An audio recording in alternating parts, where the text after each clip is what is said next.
It is Wednesday, 11 p.m. in New York. It is Thursday, 12 noon in Beijing. It is just gone 6 a.m. Central African time in Babane in the Kingdom of Eswatini. Good morning and welcome to the Thursday edition of Kusile Breakfast Show. We are coming to you live from our Hospital Hill studios in Babane. It is Thursday, the 14th of March, 2024. It is day number 74. Kusile Malalang 292. I'm LinkedIn Kude. Many thanks for joining us. Kusile Makobane, mjani? Yeah, kwasa. Balele bantwana betinjinga makwabani betigwili bakhicika embhedeni kodwa injinga umuntu njani akukahle angithi nathi sifukuzela ukuthi balale bethu lemba kantiwa njalo makwabani Simbusele bonkosi kunjalo tili 14 lesuku lesine kuleli viki lesikolo inyanga solo sikuyo ke indlovu lenkhulu inyanga ya March sijabula kakhulu kuba nalomhla ekseni siyethema nje lo ukuthi nisavuka nathi indawo lethabela nalomhla lohlelo lwethu siyadlwe ukuthi emaswati vela avukile nathi labanye sevele siyabala nje lapha ku YouTube uthi awunambala nabo bayabukela kusho kona ukuthi bayakuthakasela kuva tindzaba tentuthuko magoba njengoba tindzaba letinengi vele tentuthuko kodwa lokukhulu kakhulu etolo bonile uthi livela ngwane likhungethwe nginako lokubese kuchamuka ngale evenile Mozambique tropical cyclone Filippo lokusikhatsate kakhulu kodwa nje sijabulile ukuthi kuthe ngethuba tasemini ntangoma telitulu tasitshela ukuthi asehlise emaphapho lokubekukhulu ke kakhulu ukuthi niphumile LinkedIn nisathe litonge nje dasabalala live lonke la ngwane margin on 4 sayitfola imibiko ukuthi simo sihamba kanjani ukuthi imphefumulo lehambile tikola leti tutane nemifula le mifula ke lebese seyigola tinzethe abantu bana kuthiwa bahlala emakhaya lokubethe inqumo leti betinhle kakhulu leto siyethemba ukuthi ke nalamhla imibiko lesitayitfola itachubeka nje kulolo nyawo lolo ngoba utawukhumbula LinkedIn ukuthi nangabe bawusesevukile phela ngoba sile nawe nje njengoba sevele sivukile enyalo kusho ukuthi ngabo 8 kufuna ngathi singabe sesesigobe emadvolo kodwa itolo kuthena sinje gabanca insimbi yesiphohlongo bathukuthela Philip lana kakhulu yabo bana lokuvuma ukuthi akusiko lokudayelekile sithemba nje bonke ukuthi nalabo labathi tsinzekile itolo kube ingodi makhada sibancisteleke ngoba sibonile kuletinye indzawo kubene ingodi temgwaco nje imoto talimala kuletinye indzawo telivele Eswatini sethemba nje ukuthi bayawulithola lelo sito konke kube nalawo makhaya ngikhumbula ukuthi ngathi sihambiswe lababike makhala ngal14 labene in fact nje inombolo etho lesitfola emini LinkedIn sichumene naye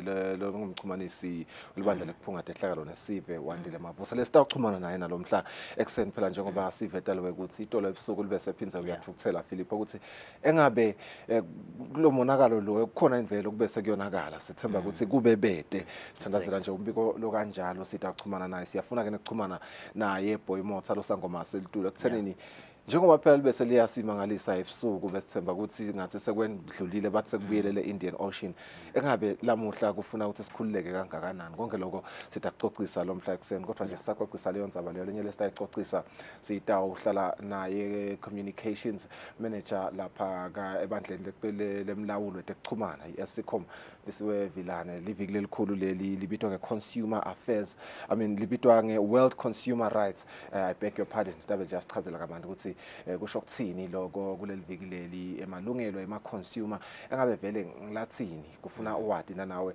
emalungelo akho uyi-consumer fisiwe vila nto asichazela kabanti kulolu hlangothi kuphenze kube nemsebenzi omkhulu bonke namhla even la seSwatini njengoba kutabe kune art summit ikulontsha ke leyo art summit and art policy yakhumbula ukuthi live la seSwatini like many states in African states they've got young population yakhumbula nje nasesibayeni bekutekwa inzabayo ukuthi izinga leliselitule abantu abasha labangasebenzi uyaphakamiswa ke lo msebenzi waleyo art policy naleyo art summit sicabanga sikuyawutekwa indzaba nje usingabe laba labanemakhono bangadiphilisa njani ngalamakhono lebanawo njengoba kwendeka kulamanye amave emhlaba ngiyathokozisa lo silivela kangwane vele selivele licathuta kuleyo mgwaco lo nje LinkedIn na utawukhumbula ukuthi umkhombandlela wethu ucwale ukuthi ubhaleke khona esibayeni abantu labasha bathi sukumele baveta tinsaya lababhekene nato kwaqhubeka leminye imisebenzi elikhethweni ngicabanga ukuthi abantu labasha mabasabhunga ukuthi engabe sithuma abane eParliament njengoba usho ukuthi young population lokho nje kuvele kusitshela akuzingethi sibale ama data kusitshela wona ukuthi shothi lamalungu eParliament akhethwe abantu labasha ikakhulu nanabo sicanisisa sayatabo babathumile ukuze seniyosikhulumela lapha leParliament sikathile ukuthi iParliament elishumi nakubili lenetibusiso letinkulu nakangaka ukuthi itawusebenza yona lemisebenzi leyo abantu labasha bathola amathuba emisebenzi si excited kakhulu ukuba leyo nkulumo leyo LinkedIn uxoxisana naye umphathi waka Eswatini National Council of Arts and Culture babe Stanley Dlamini nyalo nje nakabanca insimbi yesithupha kutaba yona inkulumo sitayitfola leyo kanti ke litsheni inkulumo sitawuba nato kungakabanca insimbi yesikhombisa kwanyalo ake sibuke ihloko lethamba embili amaphephandabeni elive.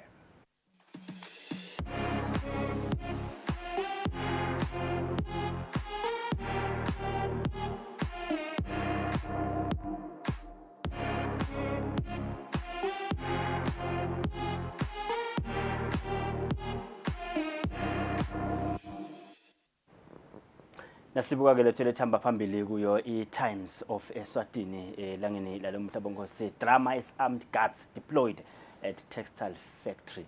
I-factory ke le ba-eleja ukuthi APA security personnel pointed guns at employees and security guards. Kanti ke netithombe leti sitibonako ta Philip wreaks havoc, some schools closed, electricity and telephone blackouts. Lesa sikolo nje lesasifiso sikolo sase Mlindazwe Primary School in the outskirts of Sitegi sindanda ekhatsi eMantini. Government wants housing board to pay 46-year-old loan. Kanti ke namengameli wenhlangano yabothishela sinathi usulungele ukuthi angehla esihlalweni only if and only if. Minister uthi ke ku regulator kwe media by government kuyasho ukuthi kulimata emalungelo e-press freedom indzaba lenye lebobothako bongosileyo ukuthi media ibe regulated kuthiwa ke ngaba inga-regulator state noma iti-regulator yona ngileti ke indzaba litholakala ku-Eswatini Times elangeni lalo. Siqhubeka lembili sibuke temidlalo khona ku-Eswatini Times of Eswatini. Indzaba lehamba embili kakhulu. I feared for my life, according to coach Masocha. He spills beans on why he left struggling Hub Giants, Manzini Wanderers. Ikapot has expressed concerns about his safety, which led him to leave and join Eswatini United. Indzaba lehamba embili. Mavuso Sports Center not completely shut down. This one speaks to the sports stakeholders who utilize the Mavuso Sports and Exhibition Center, who can breathe a sigh of relief as the venue will not be completely shut down during its upcoming renovation. Indzaba lehamba embili. Mbabane assessing the 27-man squad made available for Sihlangu's national team. Coach Dominic Gunene against Mozambique's Black Bull was halted by tropical storm Filippo. Filippo washes away Sihlangu friendly. Indzaba lebuhlungu leyo kodwa nje sijabula kuthola nemibiko ukuthi kude labalimele. From the international front, Klopp vows no U-turn on Reds exit. Nangamambala uthi uyaqhubeka uyahamba from Liverpool. Yeah, anyway. Sithathuba bonke sithubekele embele sibuke iphephandaba leSwatini Observer. Cyclone Filippo strikes in Lubombo nanabo ke bagijima le ndzaba yaleyo cyclone lehlaseleke isifundza saselibonjeni Itolo. Classroom blown off at Ndlalane. Bathi ke indzaba yasemhlumise lesebomnyameni ngihamba kwagas 14 households destroyed kusho ke baka NDMA. Kaze ke ku Matse and Skayo backed it out for PSB seat Parliamentary Service Board.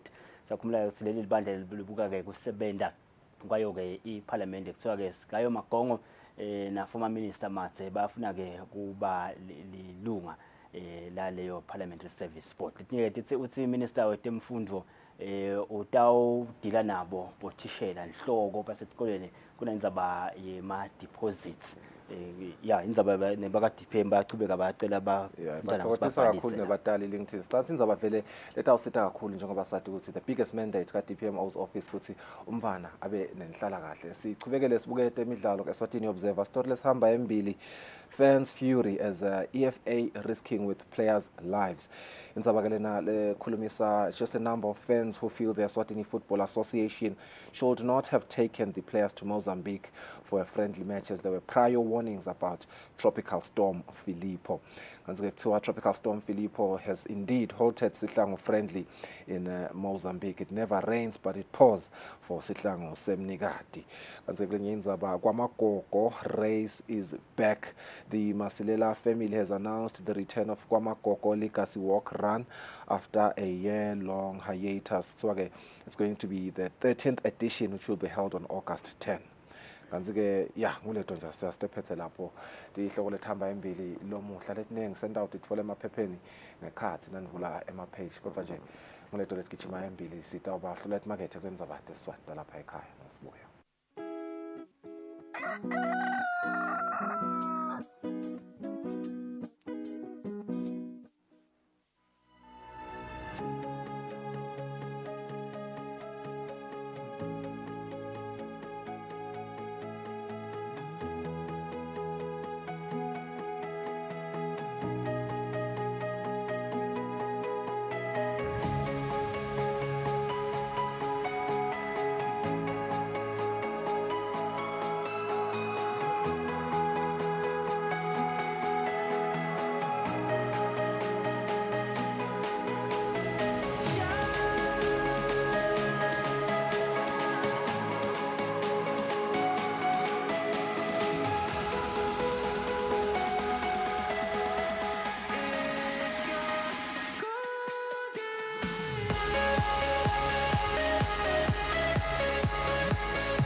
Imizuzu elishumi nakubili kubumbene insimbi yesithupha-ke sithokotele nadi tindzaba siswati.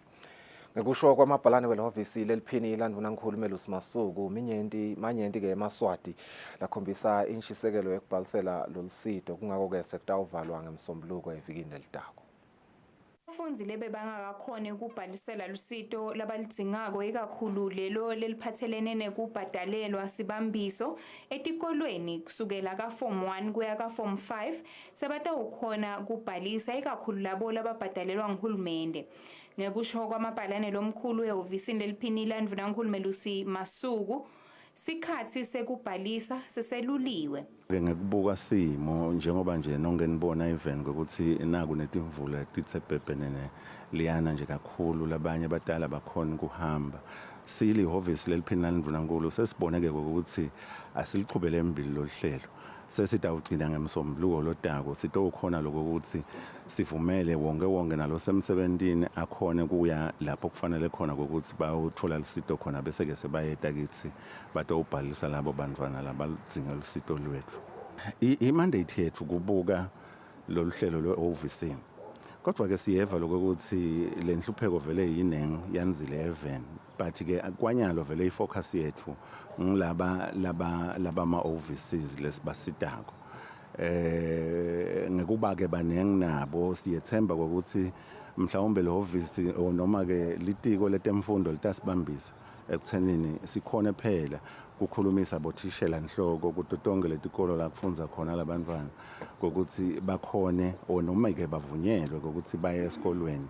Sisatama kwenda emalungiselelo ukuthi tonke letimali njengoba nje titaba tinengi lelitawudzingeka sikhone lokuthi ibhadala tiye kuletikolo lapho tidzingeke khona ngekubambiso ke litiko letemafa lalapha ekhaya. Ibudget ikhona ngaphansi kohlelo lwe-OVC. So le mali nje nalesiyisebenzisako imali uhulumende lasiphakele yona kulomnyaka lesitawuqedza mhla ka-31 ukuthi sikhone kusita labantwana babuyele esikolweni.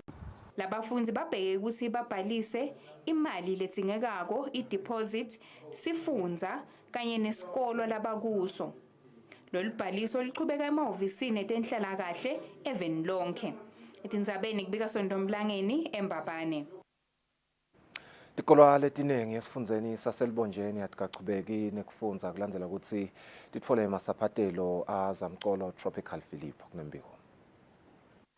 Siphepho lesatweka ukuthi ngu-Tropical Philippo sivakele tindzaweni letiningi elibonjeni letfaka ekhatsi esitekini nemacenselo. Imvula lenemandla lebehambisana nemoya locinile ichubekile titfuba tasekuseni lomuhla. Tikolo letiningi letifaka ekhatsi isikole lesincane seAsembusi, isikole lesincane nalesiphakeme iLibombo Central betikhala libhungane bantfwana basemakhaya. Isikole lesincane sasemlindazwe sona-ke vele simo sibi, isikole sivaliwe kulandzela ukuthi emagumbi lamaningi ekufundzela agcwele emanti kanti-ke nelibala lelisikole nanalo lisekhatsi emantini. Bothishela nanabo bebavaleleke ngekhatsi etindlini njengoba bebeyete indlela yekuphuma inganemanti asime eminyango. Sikhulumisene nemphasi wetemfundvo elibonjeni Richard Dlamini kuva ukuthi ingabe vele kuletinye tikolo kulesifundza simo sinjani nekutsi-ke tikolweni letifana bomlindazwe bantfwana bangabila nini esikolweni. Vele sithintekile. Most of our schools have suspended my lessons namhla due to ukuthi there was flooding latikolweni, imvula letimetima letivimba netihosha bangasakhona bantfwana kuwela nalabantfwana those who were able to ukuthi bafike esikolweni batholakala sebamanti kakhulu.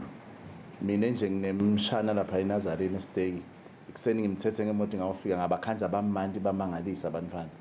Vele we advised the head teacher ukuthi no abantwana abajike baye emakhaya. And again I'm from Emlindazwe Primary. La khona the whole school is flooded. Manje angene ekhathi emaklasini. Vele kude lo ngakhona kufundzisa nekufundza lapho kuleyo ndzawo le. Sishayekile kakhulu kwabane but nje kusethe iproperty le lebasibikele yona ukuthi limele so far ngilesimo leso nje kwanyana. Batawubuyela ngemsombuluko lengisuka kuso. Kubi kakhulu sifikile nathi akuhambeki.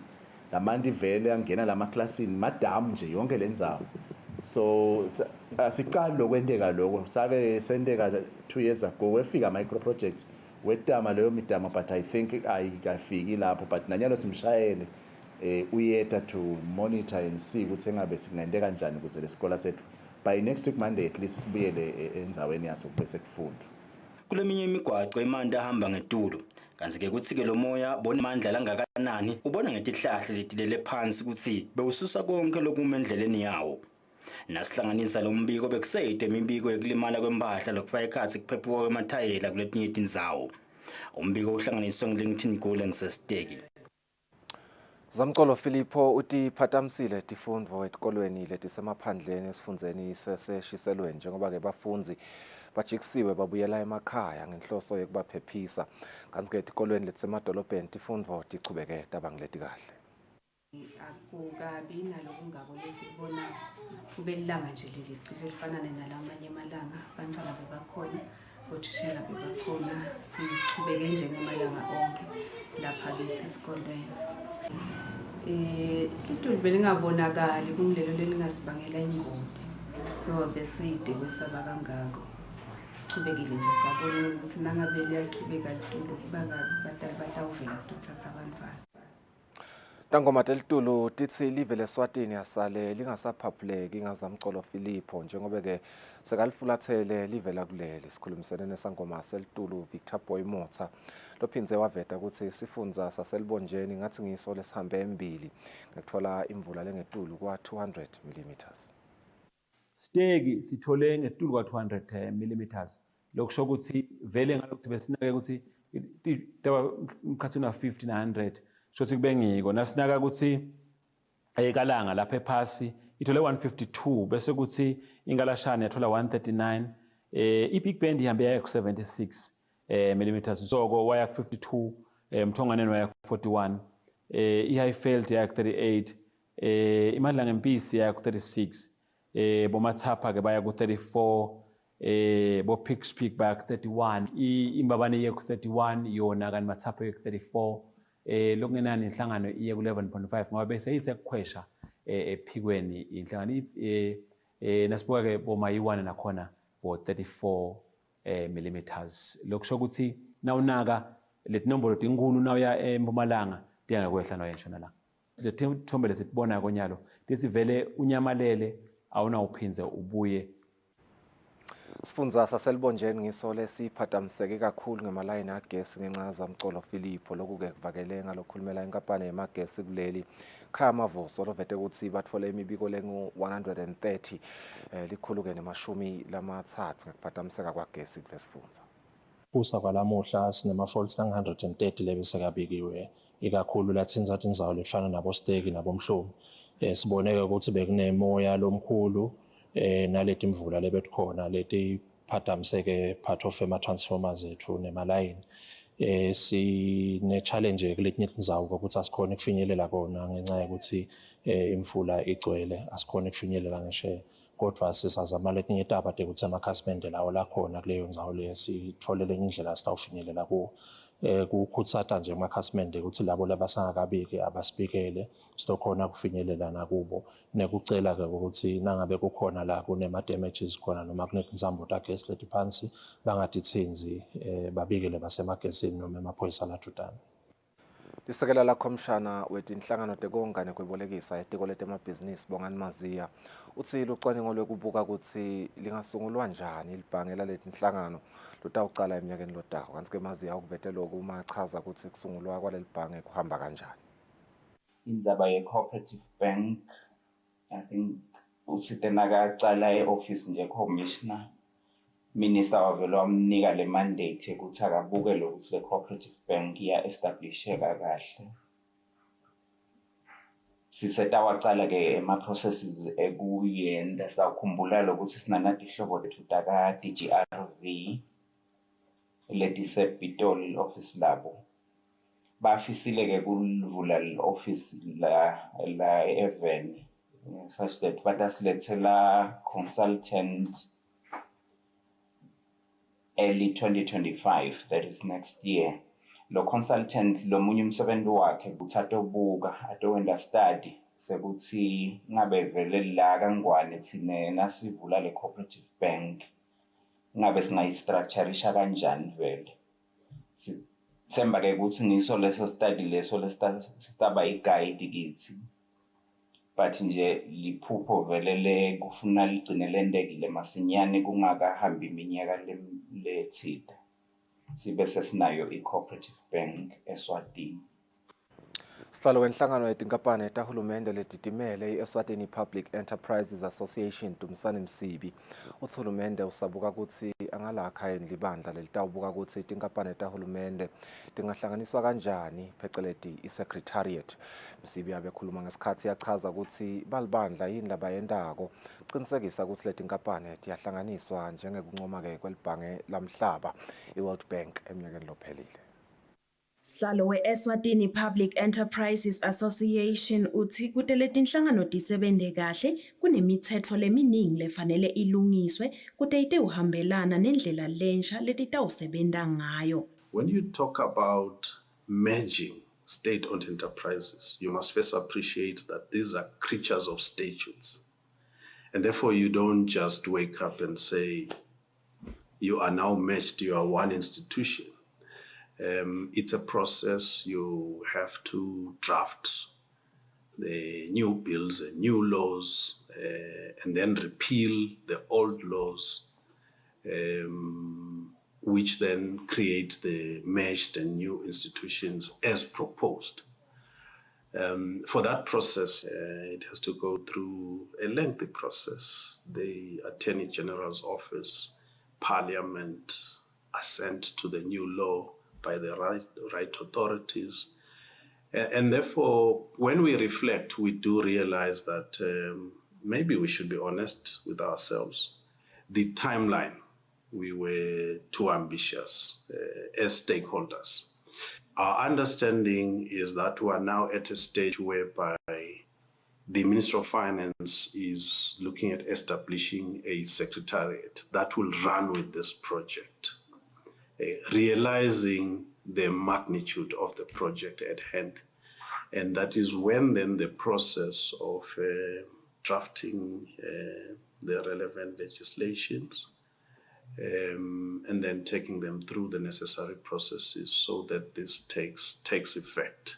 Beka uthi uma leli bandla liphumelela ngilo lelitawucundzana ngcono ekusebenta lendzaba yekuhlanganiswa kwaletinkampane. Edinzabeni Eswatini TV kubika Nelson Dlangamandla kunavuma inkosi inzinisa embabane. Munye webasolwa lababili lababoshelwa umthetho ekuvimbela buphekula sikhuni kanye nalamanye emacala lokufaka ekhathi kukhomba ngesibhamu umshayeli wemotolo yeliphephandzaba laka Times of Eswatini uthi washaywa ngemaphoyisa. Nje lo msolwa utshele inkantolo ukuthi lokhu kwaholela ukuthi asale angaseva kahle endlebeni yangasenxele. Kanti lokushaywa kwenteka ngesikhathi amphenyela lobucala. Lokhu kuvetwe ngummeli walabasolwa Mathokoza Mpamali ngesikhathi lelicala labo lichubeka nekutekwa inkantolo lenkulu. Labasolwa lababili bayingcenye yabasolwa labangamashumi futhi lababhekene emacala eliphekula sikhuni kuleli labasolwa laba nguSimanga Sigwili Vilakade kanye naThandokuhle Dlamini. Labasolwa laba ngilaba labakhomba ngesibhamu umshayeli wemotolo eliphephandzaba Times of Eswatini endzaweni yaseNyakeni. Labasolwa lababili babeke emacala ekuphula umthetho lona netiphekula sikhuni lekuyeba lekushaya kanye nalekulimata impahla. Lobucala babende natingamashumi nakubili enyangeni yeNdlovana eminyakeni wa-2022. Mfakazi wembuso longumseshi esiteshini semaphoyisa kuMatsapho utshele inkantolo ukuthi labasolwa babanjwa ngumaphoyisa emgwaqo emhlaleni.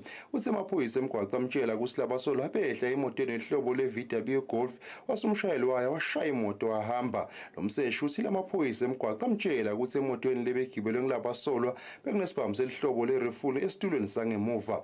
Uchube kwatisa inkantolo ukuthi nasaxoxisana nalabasolwa bamtshela ukuthi bacela ilift leyayimbi kwakhe kuMatsapha.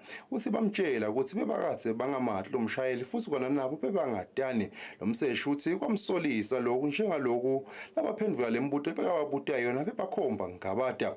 Uthi lokwamangalisa ukuthi abantu lababili abangadani bebangacela ilift ebusuku ngabo 8 emotweni yinye.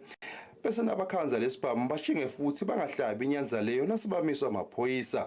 Uthi kulawo malanga simo besibi lapha eveni njengalokhu bekade kubulawa labagcina kuphepha lokufaka ekhathi emaphoyisa. Ummeli walabasolwa Mathokoza Mpamali utshela inkantolo ukuthi nabasaphenyelwa lamacala lababekwe wona lababili bashaya amaphoyisa esiteshini kuMatsapha layo bagcinwe khona. Uchubeke watshela inkantolo ukuthi labasolwa lababili batawutshela inkantolo nasekufika isikhathi ukuthi ngesikhathi baboshwa bebekade bangadani njengalokhu bakhandwa ngile moto elihlobo le-VW Golf bamisa timoto kaKhoza. Ummeli Mpamali uthi labasolwa batotfula ubufakazi bekuthi abazange basibone lesibhamu labathi besingemuva kule moto labatfola kuyo ilift kaKhoza. Ngakho bebangeke bayihlabe inyanza leyo emaphoyiseni nabefike emhlaleni. Umbuso kuleli cala umelwe nge-advocate nayo Manaka kani leli cala lisembiko lijaji lenkantolo lenkulu uNkosinathi Maseko. Ngesikhathi kuhlanganiswa lo mbiko leli cala belisachubeka nekutekwa. Edinzabeni kubika Fortune Dlangamandla isenkantolo lenkulu. Lovisi lelaba emafa kaMaster selithole kusolwa kakhulu ngekubhubhudla liphindze litentele mathanza efeni lemufi lokufaka ekhathi kwabalifa kodwa labo lababelwe bangatholi lutho. Kulelifa lemufi Mathuthuka Shongwe kwalahleka netinkhomo letingemashumi lokungadiwa ukuthi tashonaphi kude kube kumanje. Jabulani Shongwe sithi nake fika embiko ekhomishana lephenya lisolo tekungaphatheki kahle kwemafu ubabate isigubhu semsekenya ngekungaphatheki kahle kwelifa lemufi lo ngibaba wakhe Mathuthuka Shongwe. Kahle le-office laka Master lifuna vele kutendela kule estate because seline interest. Siyaboshwa thina so that isitothula singasho lutho. Lokuthi nje bathi sebade inkomo kude inkomo lesateba singaya ebhukweni lamadibhane siyobuka kuboshwa kwethu sibuke inkomo letati khona bese sitobuya sitoyiprove na into lengasilo liqiniso lesho office laka Master lethi sebade inkomo. Nangabe thina sasiboshelwa inkomo phela inkantolo nangabe besinelicala ngayachubeka nathi. So siva ngazi uthi lana wonke umuntu wafakwa kule collusion.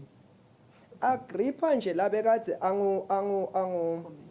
commissioner esiteki was brought in la so that itsine sitokhwesha vele ngiko lo sasithunyelelwa lembi kwakungafuneki itsine so that batotendela konke naku labakwenda because they did everything, they made sure ukuthi asitholi lutho. Tinkomo batilandza ngemandla esesingazange sesiresiste nato. Balethe basilethela imbi yekutothatha tinkomo. Le tinkomo batithatha batimixa eplazini.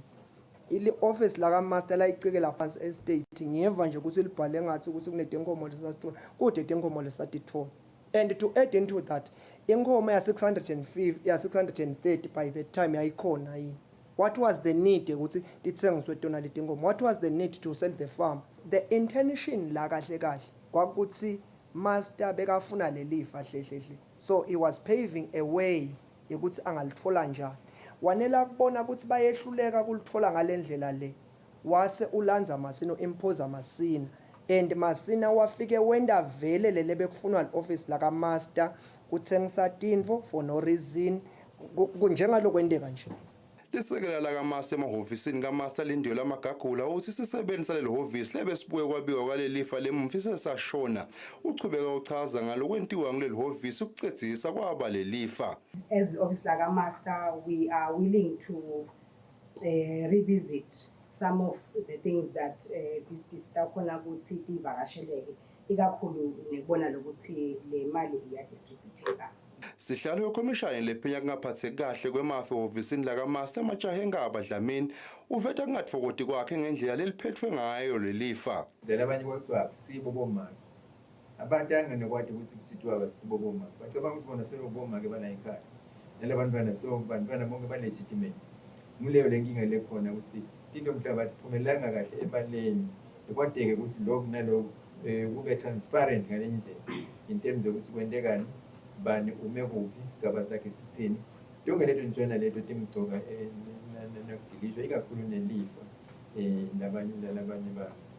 Umufi washona ngeminyaka wa-1998 washona nje beyakaza netinkomo letingetulu kwelikhulu nemashumi lasitfupha liplazi titolo letimbili tikulumba letimbili kanye nemaveni lamabili beka nebantfwana labasiphohlongo nebafati labatsatfu ngokwemtsetfo noma labanye beyakatse abathethe ngesintfu khona bekamthethe ngesilumbi etindzabeni kubika Fortune Dlangamandla ngisembabane. Inhlangano yamabandla i-Conference of Eswatini Churches ithi kufanele sale bantu labasha babe ingcenye yamabandla ukuthi bativele bamukelekile emasonfeni. Ngathi ke lisekela lasihlalo walenhlangano longumfundisi Sabelo Mdluli uthi bantu labasha babalekile emabandleni naseveni ngoba basesenemandla futhi banemasu langasita ukuthuthukisa emabandla kanye nelive. Mdluli bekakhuluma ngesikhathi kunemhlangano sikolwa webafundisi. Lo mhlangano lohlose kubuka emasu ekuthi bantu labasha bangabuyiswa kanjani emabandleni bawuhlanganise bafundisi bemabandla onke. Lisekela lamengameli wenhlangano ye-Conference of Churches Sabelo Mdluli uthi emabandla abenako kushiyela ngaphandle bantu labasha lokuyinfo labafuna kuyilungisa. Bantu labasha basalela emuva ikakhulu emabandleni. Kwesibili noma ngabe noma bakhona manje abasi ngale nombolo lekufanele ukuthi ngabe bangayo noma bakhona ngeke la uthola ukuthi la ngekhathi ebandleni abahlanganyela abatimbanza kanye kakhulu ngetinto telibandla ngani ngibona abantu labanelikusasa ngibona abantu labataba baholi kusasa ngabasebandleni noma even so ke siye sabuka ke sin Conference of Churches ukuthi asibe nayo le workshop ukuthi simane bafundisi sichubeke sibe nabo lokunye lebesinako besifuna ukuthi sibe nayo iconference yabo bantu labasha yes sokuthi nabo kutawuchubeka ngeke sisachubeka lokho ke lokusende ukuthi sibe nayo le workshop lefana nale sifuna ukuthi sihlangabetane ukuthi ngabe vele sitawufinyelela kanjani kulabantu labasha ngoba kunalomkhathi ukuthi mhlambe sihlangabete nawo so lapha ke siteke sitofunza nokubonisana ukuthi ngitiphi indlela lengcono lekubenda labantu labasha sisonzele kupho. Lo khulumele bafundisi umfundisi Nkosinathi Madonsela uthi lamasu ekwakha budlelwano nebamfu labasha ukuthi kube khona inzima labayidlala kwemasonfeni batawasebenzisa. Letikhathi thine lesatiphila ebusheni ati fanani naletikhathi leti lesetikhona nyalo but iqiniso ukuthi Jesu munye lesimkhondako nabo laba labakhona le youth lekhona nyalo but all in all lengufundzile ukuthi mhlambe tindlela ngesingisi kuthiwani because sikhuluma ne youth ma strategies ekuthi lolusha lungasidakala kanjani singabuki kulabadzala kuphela noma ngekusebenzisa lithulusi lakadzeni lekokuthi basitakale but sibukela ithulusi lelisha lekokuthi nabo bakhona kusitakala emoyeni bazuzeke because nabo Jesu uyabafuna. Labafundisi baphindze baveta ukuthi libandla linemsebenzi wekubuyisela similo semuntu ikakhulu bantfu labasha. Tindzabeni kubika Sondomlangeni kaManzini.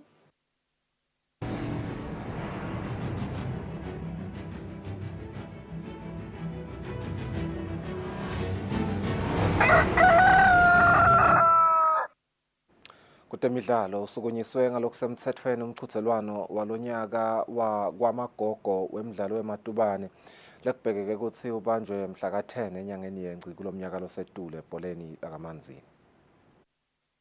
Usukunyiswe ngalokusemthethweni umqhudelwano ol-13 wakamagogo wemidlalo wematubane umnyaka wa-2024. Akhuluma kulo mcimbi mangameli wenhlangano emidlalo wematubane lapha eveni Zakhele Dlamini uthi lo mqhudelwano unomlandvo lomuhle lohlose kutfutfukisa ematubane lapha eveni. So kusukumiswa umsebenzi ofana nalona nje kuyasithokozisa kakhulu ngoba uyadawukhumbula ukuthi eminyakeni lophelile ayikabi khona competition le bekungasiwo lokuhamba kahle ngakithi.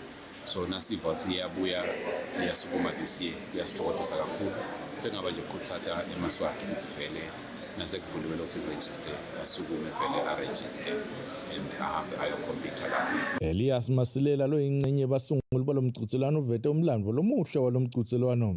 Sitawukhumbula ukuthi Zuma wedala kangwane kutolontsha incwadi yakamagogo. Wasikhumbuta ukuthi iANC yayisebenta kanjani lakangwane.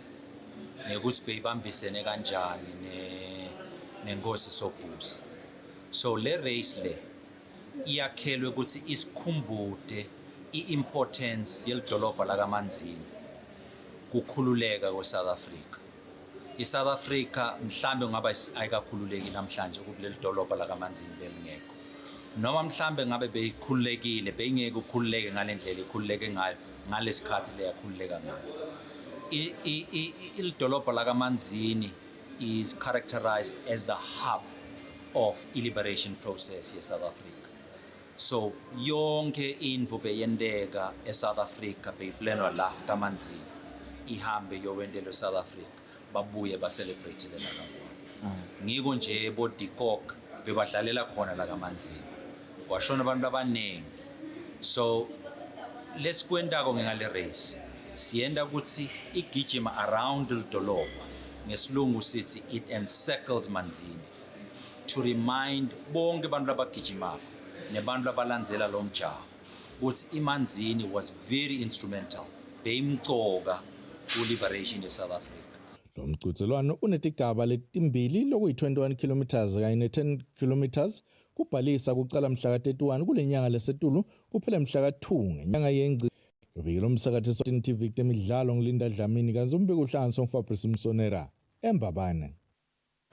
Mengameli wenhlangano yemidlalo wepool lapha eveni Muntu Dlamini uthi inhlangano letahlukahlukene temidlalo yepool esifundeni lesendasi nelivekati leAfrika tithumisa livela kangwane ngelizinga lalomdlalo lelibonakala ikakhulukati kubomake ngesikhathi live lidlalisa imidlalo yeEswatini Pool Festival lonyaka ngenyanga yaBhimbidvwane. Ansi Dlamini uthi lokuvunyiswa sekwente ukuthi baqale indlela yokusukumela imiqhudelwano noma ke ukusukumisa imiqhudelwano yabomake kulesifundza. Kusile vele sekuachievile besifuna ukuthi one si expose labadlali bethu kuma international standards and professionalism njalo sport batobona ukuthi sikanjani ngephandle ngenhlanhla yethu ke basihlonipha bonke lama top players cishe in the region not only in the region ngoba bekunema world champions senzo nje world champion ya black ball the current reigning world champion una Beatrice naye lo world champion naye bekakhona all the top players from Zimbabwe bekakhona usasitakala kakhulu and nasibuka the standard of play siyasonzela we are not far from there nawubuka lokusicishe onke lama categories langa bekakhona lapha yana so onke safika kuma final kuma ladies we had our champion Nqobile adlala lady from Botswana kuma finals kuma under 18 we had one of our boys playing against wase-Zimbabwe. And then my men, we had our own top player, Nkosinathi Sihlongonyane adlala na from South Africa. Onke lama categories were represented. So kuyasikhombisa lokuthi cha, we are not far from there, and nasichubeka sifuca kanjena sitawufika la sifuna kuya khona. Asiphethe ngaleyo ndzaba leyo tindzaba tetfu tesiswati sita bahlola emakethe sibuya sita manje kuchumana nemphathi waka-Eswatini National Council of Arts and Culture Stanley Dlamini mayelana ne-Art Summit lokubheka ukuthi icale lo muhla iphethe kusasa.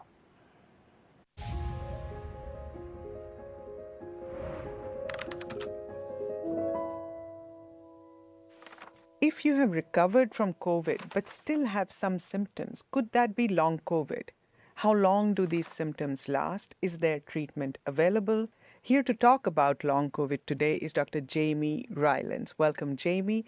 Jamie, talk to us about long COVID. How does it affect people? Yeah, thanks, Visma. It's a pleasure to be here. So long COVID can happen to anybody after their acute illness. It can come on as a continuation of symptoms or new symptoms, and it can last a long time. The problem is the symptoms are very variable. Patients may have difficulty recognising that they have it, and healthcare workers, to be honest, can also struggle to identify it. But if you're a typical long COVID patient, you might have fatigue, feeling tired all the time, brain fog, difficulty concentrating, difficulty sleeping, shortness of breath. Those are the main symptoms, but there's so many others. One of the problems is that those symptoms can also represent other medical illnesses. So it's really important to get the diagnosis right, and healthcare workers and patients need to work together to do that. So when scientists have looked for what are the underlying causes of long COVID, there's many different abnormalities that have been seen. Things like very small blood clots or altered immune cell responses, abnormal triggering and responses within the nervous system, or changes in the usual bugs, the microbiome that we usually carry around with us. And that being so many different possibilities, there's no single one diagnostic test. That said, we need to get patients onto treatment.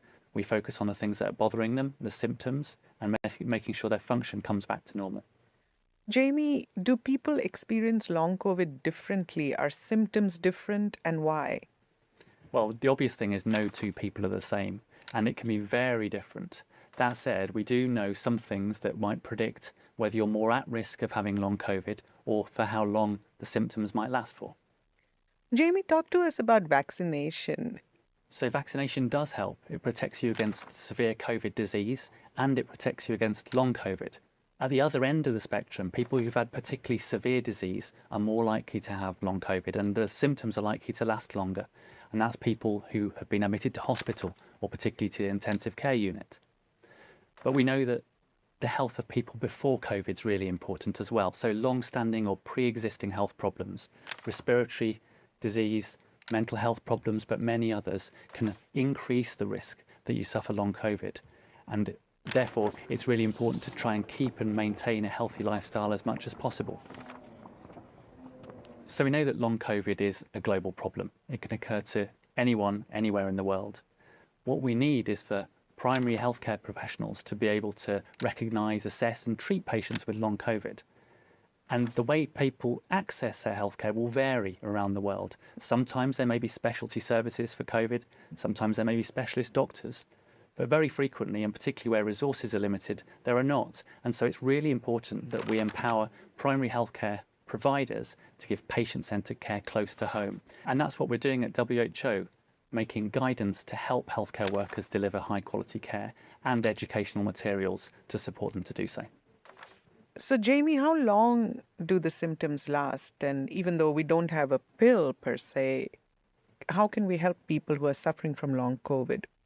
Well, the first thing is that most people recover fully, and that can take months. And of course, some people we know are badly affected for years. Although there isn't a specific medical treatment, what we really need to do is assess and treat patients for the problems that they have. Often that's associated with rehabilitation, getting people back to functional status to enjoy life and health. There are specific medical treatments for some people, and overall that goes a long way to helping increase quality of life. So I'm optimistic in the science delivering more treatments, and that's hundreds of clinical trials going on at present, and I'd encourage people to get involved where they feel able and where they're offered. So there's hope, I think, in terms of new treatments. But apart from the medical treatment, I think the biggest obstacle that people with long COVID feel at the moment is that their disease is not recognised. They're told that their brain fog or other symptoms are not real, and that's demoralising. So what they need is kindness and support through their treatment, and that comes from their family, their friends, their employers, because it's in everyone's best interests that people with long COVID don't feel alone and feel that they're supported throughout their recovery. Thank you, Jamie. That was Science in 5 today. Until next time then, stay safe, stay healthy, and stick with science.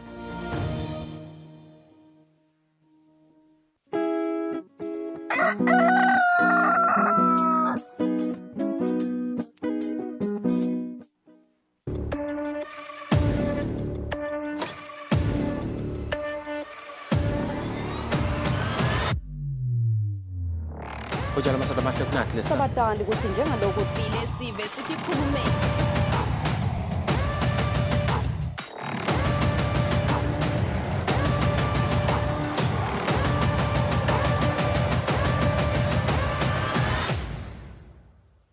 Guterres sebandleni leli Kude lesinye isikhathi ngaphandle kwalesi. Aba research bafunze. Being risky means ukuthi nalokuwa kwayo kulula. Nathi kufuna sende ukukhicita lokusembili.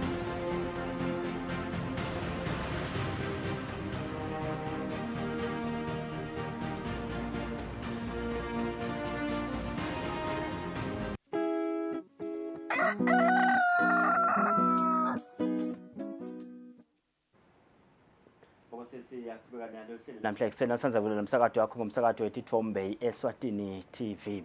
Sisehlelweni Kusile breakfast show ngosi we still trying to connect na CEO waka Arts and Culture Stanley Dlamini njengoba lo mhla kubheka ukuthi kusukume leyo Art Summit ne Art Policy lapha kaManzini. Kepha ke kwamanje sidafuna nje kuthatha nati letithi loyo lomelele mabhalane wamhlahlangene Antonio Guterres bandleni ke libuke kulwa nekuhlukubeteka kwezicansi kwabomake etinzaweni lapho kunebudlangudlang khona Pramila Patin kuthiwa ke utshele i-Security Council elangeni mhla ka-11 ngesikhathi ke kunalo mhlangano loyo kuthi the clear and convincing information that sexual violence including rape, sexualized torture and cruel, inhuman and degrading treatment have been committed against hostages, and added there are reasonably grounds to believe that such violence may still be ongoing against those in captivity. We meet today, more than 150 days after Hamas and other armed groups launched a coordinated attack, the deadliest in the history of Israel, which left 1,200 individuals dead across multiple locations in the Gaza periphery, with several thousand wounded. More than 150 days have passed since the abduction of 253 hostages from Israel, with 134 remaining in captivity, their whereabouts and safety unknown. More than 150 days have passed since the start of the military operations in the Gaza Strip, which have resulted in the death of over 30,000 Palestinians, including innocent women and children, leaving more than 70,000 injured, and reducing cities, homes, hospitals, and schools to rubble. Following reports of brutal sexual violence allegedly committed during and in the aftermath of the horrific Hamas-led terror attacks of 7th of October, and at the invitation of the government of Israel, I led an official visit to Israel from the 29th of January to 14th of February. The mission was not investigative in nature. As per its scope and parameters as agreed in advance with the Israeli authorities, the objective was to gather, analyze, and verify reports of conflict-related sexual violence related to 7th of October and its aftermath, in order to inform reporting, including to the Security Council, given the absence of relevant UN entities in Israel. In view of UN-verified information I had received on incidents of sexual violence allegedly committed by Israeli security forces and settlers against Palestinian women and men, one of the agreed parameters was a visit to the occupied West Bank to engage with the Palestinian authorities on these issues and to raise such concerns with the Israeli authorities. Considering the ongoing hostilities, I did not request to visit Gaza, where other UN entities are operational, including some that monitor sexual violence. I must highlight that information received during my visit, along with other UN-verified information on Gaza and the occupied West Bank, will be included in the 2023 report of the Secretary General on conflict-related sexual violence. Mr. President, to ensure that the information gathering and verification process would meet the highest standards, I was supported by a highly skilled technical team of 9 experts from the United Nations system, including specialists in safe and ethical interviewing of survivors and witnesses of sexual violence crimes, a forensic pathologist, and a digital and open source information analyst. The mission was conducted in strict adherence with established UN standards and methodologies, and in accordance with the principles of independence, impartiality, objectivity, transparency, integrity, and do no harm, including in relation to guarantees of confidentiality and the protection of victims and witnesses. It also followed a survivor, victim-centered, and trauma-informed approach. Our conclusions were based on our own assessment of the credibility and reliability of the witnesses we met, verifying the sources, cross-referencing the relevant material and information, and assessing whether in all the circumstances there was sufficient, credible, and reliable information to make a finding in fact. While we were presented with some witnesses and materials by the national authorities, each of these were reviewed and assessed for credibility by the team's experts. We accepted some and, where necessary, discarded others. We also gathered our own independent information. The applicable standard of proof we adopted was one of reasonable grounds to believe, consistent with the practice of investigative bodies. Where more information has supported a finding of fact, we have made a finding of clear and convincing information. In a number of cases, we were also able to assess that certain heavily publicized reports or allegations of sexual violence were unfounded. The report of the visit was publicly issued on 4th of March, excluding confidential and identifying details in order to safeguard the privacy of those we spoke to, in line with a victim-centered approach, including principles of informed consent. In this regard, Mr. President, I must be clear and categorical. There has been no attempt by the Secretary General to silence my report or suppress its findings.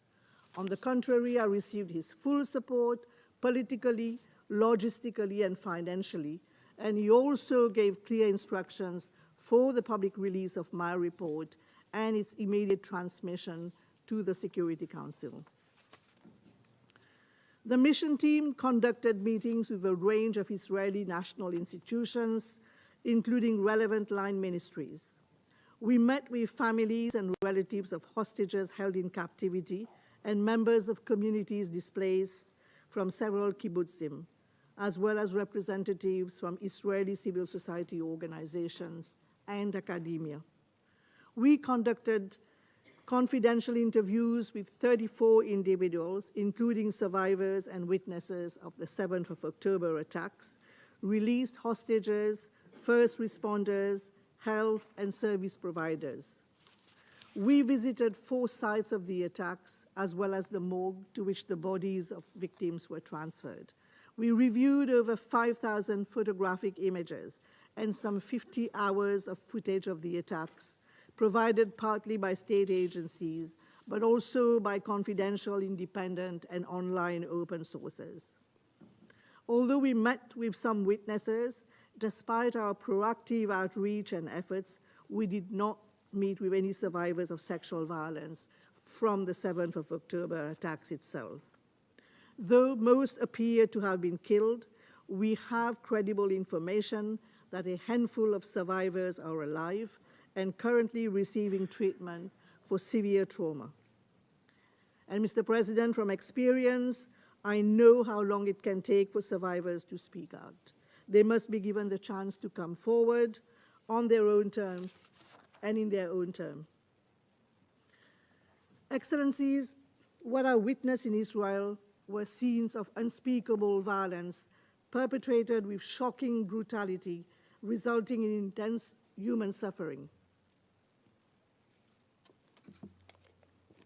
In South Israel, I met with traumatized communities, still in shock and deep pain, mourning their loved ones and trying to pick up the pieces of their shattered lives.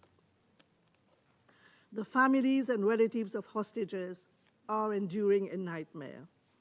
I saw the pain in their eyes, and as a mother, I could feel their anguish and heartache.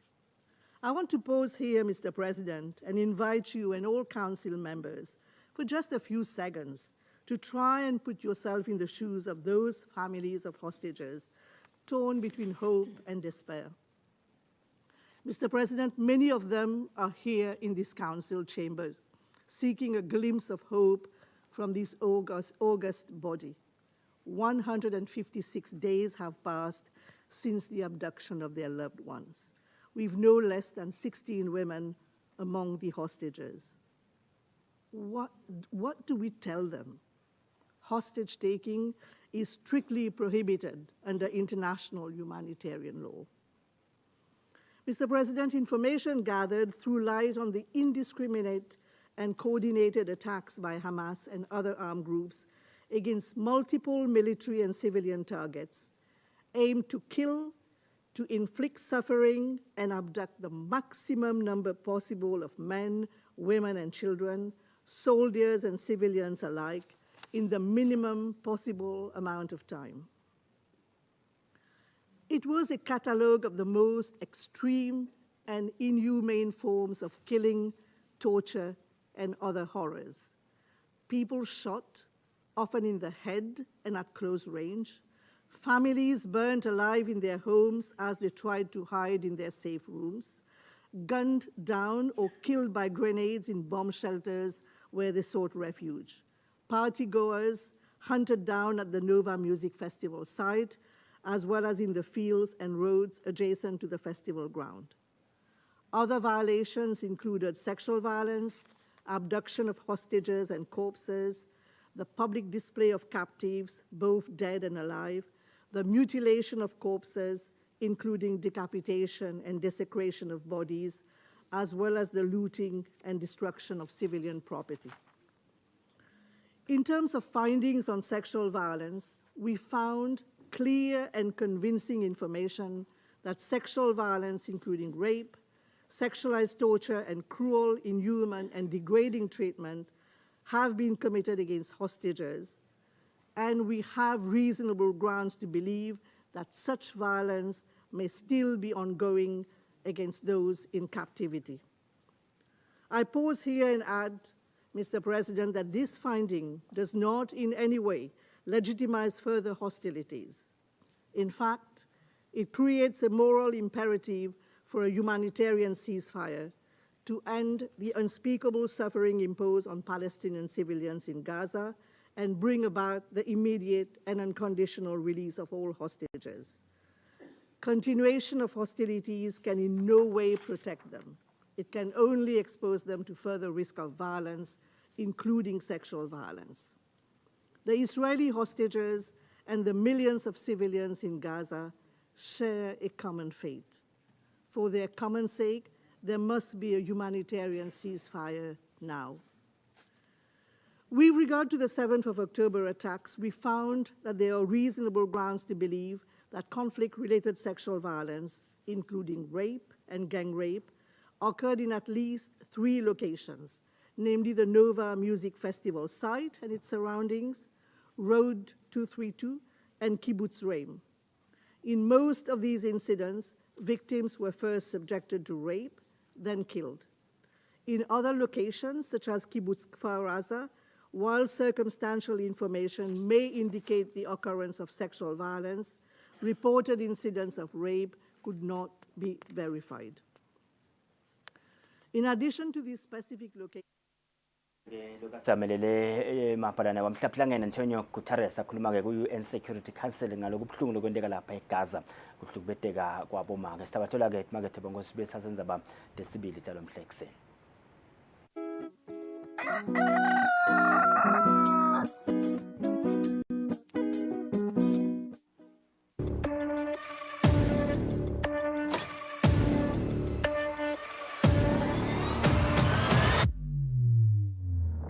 Ujala masaba mahle kunathi lesa. Sabatandi ukuthi njengalokho sivile sive sithi khulumeni.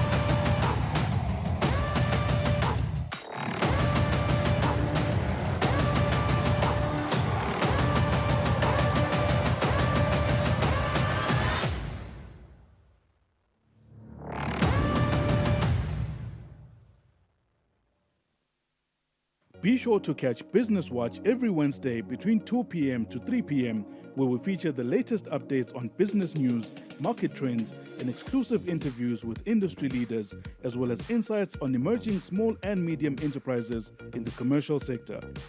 Business Watch, your business leader.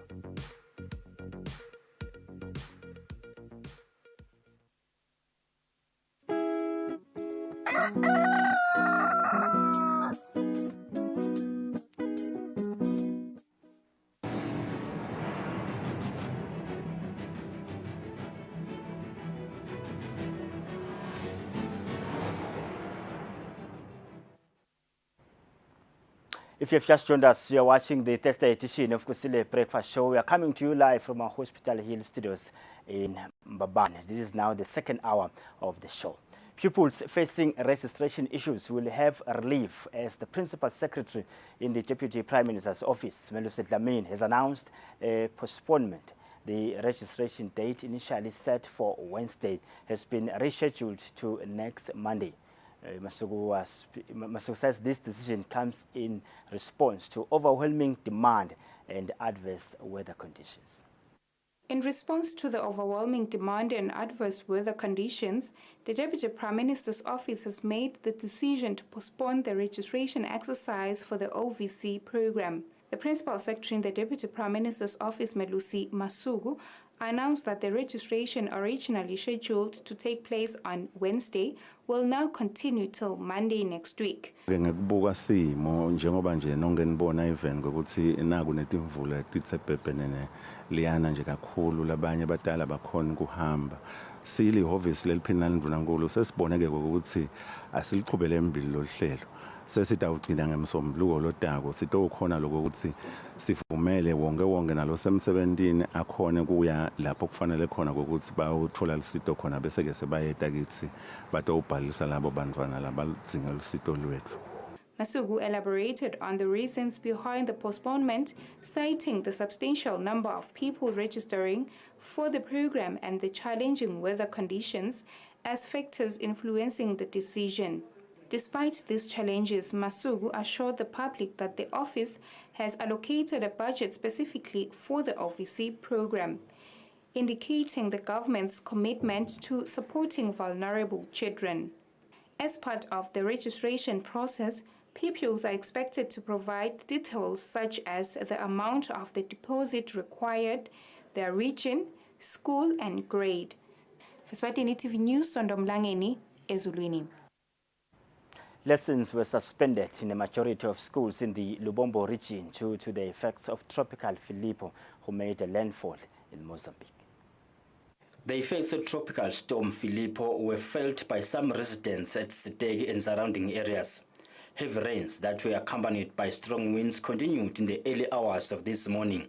A majority of schools were closed since pupils couldn't make it to class because streams and rivers they needed to cross were flooded, while some schools were swimming in water, like Mlindazo Primary School. Teachers couldn't make it to class either because had they tried to open their doors, all hell would have broken loose.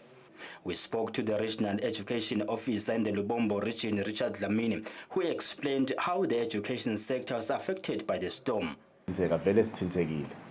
Most of our schools have suspended my lessons namhla.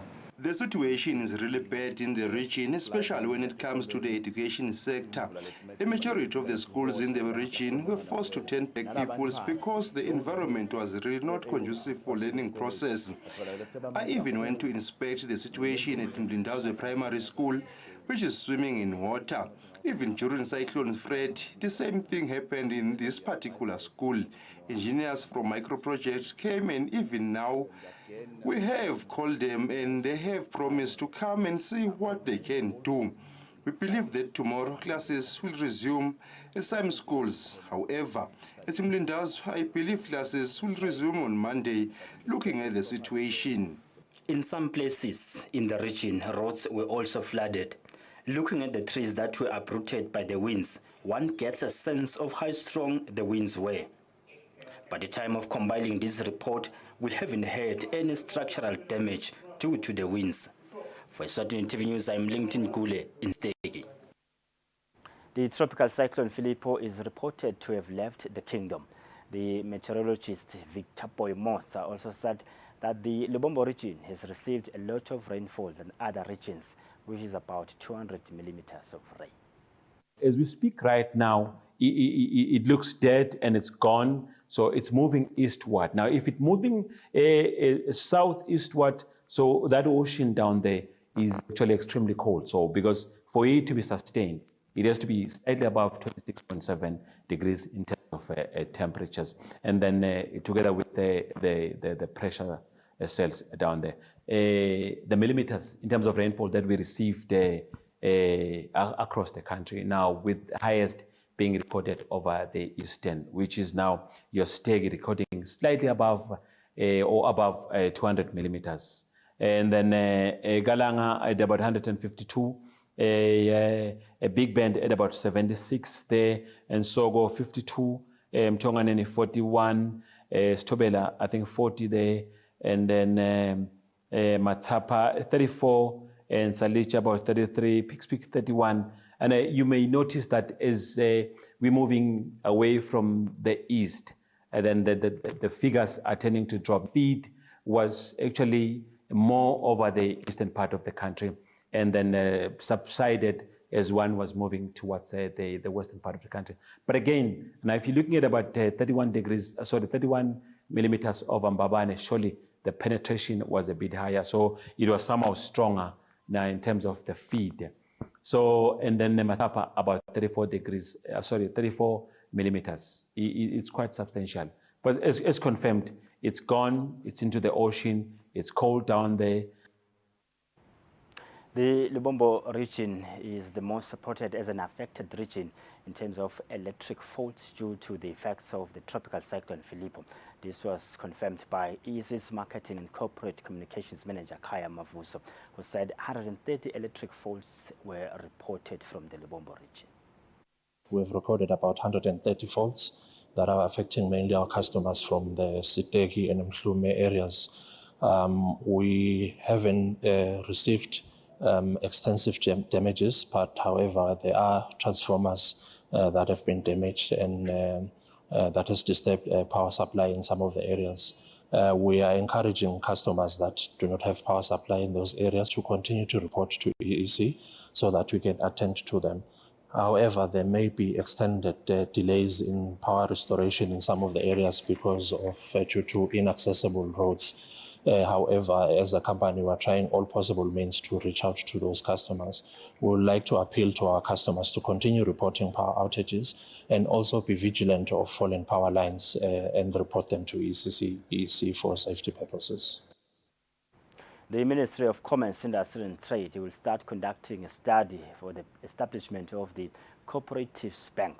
The Deputy Commissioner of Cooperatives, Bongani Mzia, says they are hoping that soon the bank will be established in the country and ensuring more safer ways for saving for Eswatini. We are currently awaiting a consultant from DGRV, our partner in Pretoria. They will bring a local consultant. He will work on a study to see the feasibility of having a cooperative bank in Eswatini. I think we will be directed by that study as to where we start. Otherwise, the minister is on board. He did mention that we'll have to consult the governor at CBS, Central Bank. The consultant will be arriving in 2025, that is next year, early next year. Okay. So as soon as he comes, we will be starting that study, that research.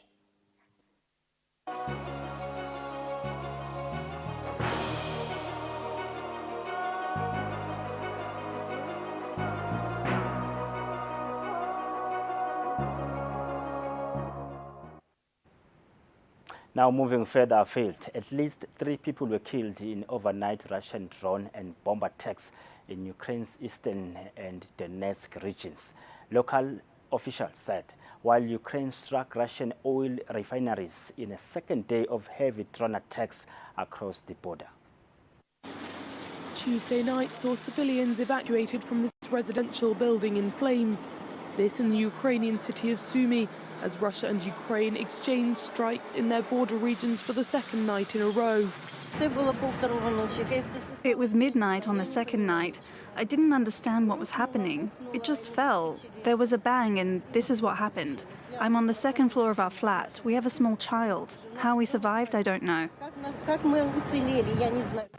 The building and its 15 homes were destroyed in one of several hundred explosions recorded across the Sumy Oblast. While Ukraine continued strikes on oil refineries in Russian border regions, one causing a fire at the Ryazan plant. This after President Zelensky's rhetoric grew more aggressive. We will inflict losses on the Russian state in response, quite rightly. They in the Kremlin should get used to the fact that terror does not go unpunished for them. Russia said it also repelled several attempted incursions by Ukrainian-based fighters on Tuesday. President Putin claiming that Ukraine is increasing its attacks to interfere with upcoming Russian elections, escalating his own rhetoric too to talk of nuclear war. From the technical point of view, of course, we are ready. And our nuclear triad is more modern than any other triad. Russians will go to the polls this weekend in a presidential election widely regarded as a formality, in which Vladimir Putin is expected to win another 6-year term.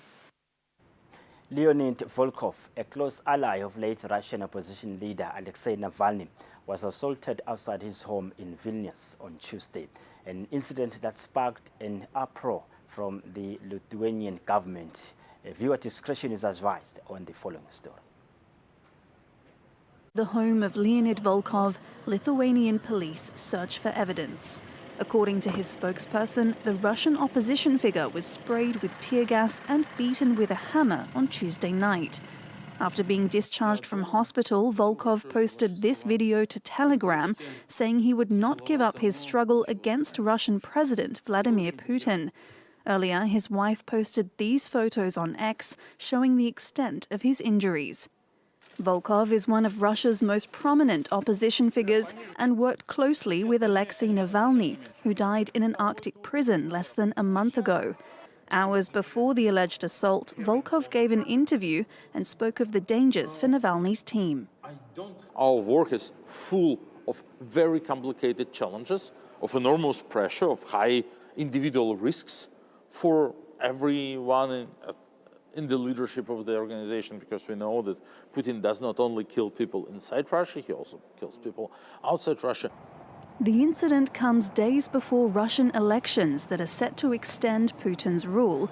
Navalny had urged supporters to flock to the polls at noon on Sunday to demonstrate discontent with the Kremlin. The Lithuanian foreign minister condemned Volkov's alleged beating in a social media post. The country is home to many Russian exiles and has been a staunch supporter of Ukraine throughout the war with Russia. Volkov went into exile in 2019 after authorities in Moscow launched a criminal probe into Navalny's anti-corruption foundation. 2 years later, Moscow issued a warrant for Volkov's arrest. French lawmakers on Tuesday backed a security accord with Ukraine after a debate that showed deep divisions over President Emmanuel Macron's policy towards Kyiv. Before the debate began, French lawmakers in the National Assembly applauded the Ukrainian ambassador when he appeared in the gallery. The French Prime Minister then warned of what he called tangible dangers for France if Russia defeats Kyiv on the battlefield. We're at a tipping point in this conflict. If Ukraine loses, we lose as well. Gabriel Attal telling lawmakers the choice was clear. If you vote against this, you give Vladimir Putin everything he wants and is waiting for. If you abstain, you're running away from your historical responsibilities. Among those to abstain, members of the National Rally Party, represented by Marine Le Pen, who expressed support for Ukraine but called the vote a false choice. An unworthy choice you're trying to impose on us. Either we are pro-Macron or we are accused of being pro-Putin. Among those to vote against the government's Ukraine strategy, members of the far-left France Unbowed Party and the French Communist Party, calling it a vote against war. It's an agreement that doesn't draw a red line, has no perspective of peace, and will lead to military escalation. In the end, the Conservative Republicans Party joined Macron's coalition, delivering a symbolic victory to the president as the war in Ukraine enters a third year. The same text is set to be heard by the upper house, the Senate, on Wednesday. Polish President Duda used a joint White House visit with his political rival, Polish Prime Minister Donald Tusk, on Tuesday to call on NATO allies to significantly increase defense spending and press a divided Washington to break its impasse over replenishing funds for Ukraine at a critical moment in the war in Europe. On a joint visit to the White House, Poland's political rivals President Andrzej Duda and Prime Minister Donald Tusk put their differences aside to urge Washington to send more aid to Ukraine. President Biden invited the two leaders to mark the 25th anniversary of Poland's accession to NATO. A quarter of a century on, Warsaw says the alliance is facing its biggest threat as Russia presses on with the war. There can be no safe Europe without a strong Poland. And of course, I would say also that there can be no just Europe without a free and independent Ukraine. Poland fears it could be Russia's next target if Ukraine doesn't win the war. In a bid to avoid this scenario, President Duda says each NATO member should spend at least 3% of its own economy on defense. Poland has already committed 4% of its spending to military needs, double the current target of 2% for NATO countries. 2% was good 10 years ago. Now, 3% is required in response to the full-scale war launched by Russia right beyond NATO's eastern border. While Biden has hailed Poland's current defense spending, Washington says the call for NATO members to increase their budgets may be overly ambitious. In the meantime, it's sending aid directly to Ukraine to hold Russia back. The U.S. will now give Kyiv $300 million worth of much-needed military equipment. Today, the United States is announcing an emergency package for Ukraine using cost savings from previously approved Pentagon contracts. The package includes munitions and rounds to help Ukraine hold the line against Russia's brutal attacks. This latest announcement may not be enough to appease Warsaw or Kyiv. They want Congress to break its impasse over legislation to provide an additional $60 billion in security aid to Ukraine, which House Republicans are currently blocking. John Barnett, a former Boeing employee who had reportedly raised concerns about the company's production issues, was found dead of an apparent suicide, according to authorities in South Carolina. Of incidents keep getting longer. On Monday, more than 50 people were injured on a flight from Sydney to Auckland when the Boeing 737 MAX experienced technical problems. The plane just dropped really suddenly out of the blue. Everyone started screaming, crying.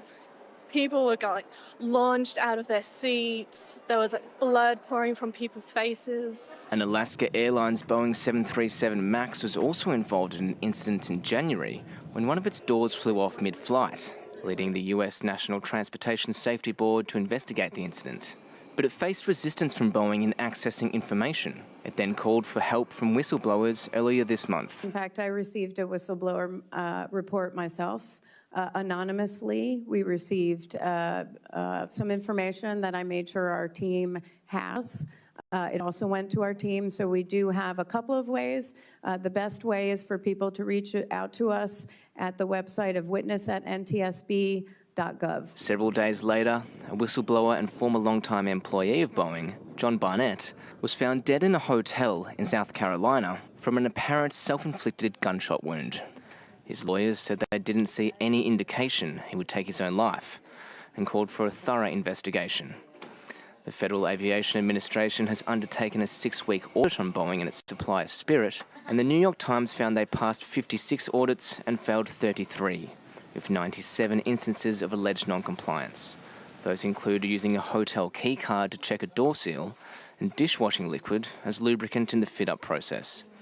Responding to the audit, Boeing said it will work with employees found to have violated company manufacturing procedures to ensure they understand proper instructions. Sudan's army said it had taken control of the state broadcast headquarters from the Rapid Support Forces, RSF, on Tuesday, in what will be its most significant advance against its paramilitary rival in nearly 11 months of war. The broadcast building lies in Omdurman, a city across the River Nile from Khartoum that forms part of Sudan's wider capital and has seen heavy fighting around military bases, bridges and supply routes. It's a symbolic advance for the Sudanese army. These pictures show them retaking the battle-scarred state TV and radio HQ in Omdurman. As an emotional presenter describes the scene from Port Sudan, where journalists have been broadcasting from since their building was seized by the RSF last year. Restoring the heart to its rightful place to beat again. Thank you to the soldiers for restoring to us the breath that was stopped when these rebel militias occupied the radio and television building. The war between the RSF and the army has devastated the capital since it erupted last April amid tensions over a plan for transition to civilian rule, and created the world's biggest displacement crisis. More than 10 million people were forced to leave their homes either to safer areas inside Sudan or to neighbouring countries. Aid agencies say hundreds of thousands are starving amid a lack of food aid. They say they need more funding, but also a truce to allow aid to be distributed securely in Sudan. Battles have continued, though, despite a call for a ceasefire during Ramadan from the UN Security Council. It was welcomed by the RSF, but rejected by a senior general in the army, as it makes recent gains after being on the back foot militarily through much of the war. The U.S. House of Representatives passed a bill on Wednesday that will force short video app TikTok, used by about 170 million Americans, to separate from its Chinese owner by tendance or face a ban. After years of concern about data privacy on the popular social media app, U.S. lawmakers took a key step Wednesday, calling for TikTok to separate from its Chinese parent company, ByteDance. Today, we send a clear message that we will not tolerate our adversaries weaponizing our freedoms against us. With significant bipartisan support, the bill addresses concerns TikTok is a national security threat. Americans need to ask themselves whether they want to give the Chinese government the ability to control access to their data, whether they want to give the Chinese government the ability to control the information they get through the recommendation algorithm, and whether they want to give the Chinese government the ability to leverage the data. The bill is passed. TikTok has denied those allegations, calling the House bill a ban. The bill's co-sponsors push back against that claim. Our intention is for TikTok to continue to operate, but not under the control of the Chinese Communist Party. China condemned the vote Tuesday. The U.S. has not found any evidence of TikTok threatening national security. It has never stopped going after TikTok. And many U.S. lawmakers and civil liberties groups say singling out the app is unfair and limits Americans' rights to free speech. Any ban on TikTok is not just banning the freedom of expression. You are literally causing huge harm to our national economy. The TikTok legislation has revived the debate over data privacy and personal freedoms. There are bigger issues taking away from the American life than TikTok. I mean, people can't afford groceries, and we're concerned about a social media apps. Security for all of the platforms are just, they're under scrutiny right now, and I think for good reason. I don't have a lot of trust in the platforms and in the information that's provided these days. I'm just very concerned about the authenticity. Senate Majority Leader Chuck Schumer said committees would consider the bill, which could face significant legal challenges. The U.S. government would have a very, very difficult job of convincing a court that this ban is both narrowly tailored enough to advance this government interest of data privacy, but then also that there are no less restrictive measures that the government could have taken. President Joe Biden has said he will sign the bill into law if it passes the U.S. Senate. The Biden campaign joined TikTok earlier this year to reach out to younger voters. As the U.S. election campaign heats up, both President Joe Biden and his challenger, Donald Trump, are vowing to take a tough stance on China. So how does China feel about the race? It's been called the world's most important relationship, and it's one with plenty of tension. And Mr. President, after today, would you still refer to President Xi as an adherence to term that you used earlier this year? Well, look, he is. I mean, from the very first day that we take back the White House. As the U.S. election approaches, U.S.-China ties could even get more tense. To see what it looks like from China, VOA went to Beijing. It's the first time we've been allowed here in 4 years, following pandemic restrictions and U.S.-China tensions that prevented us from getting visas. We asked Beijing residents what they think of Joe Biden and Donald Trump.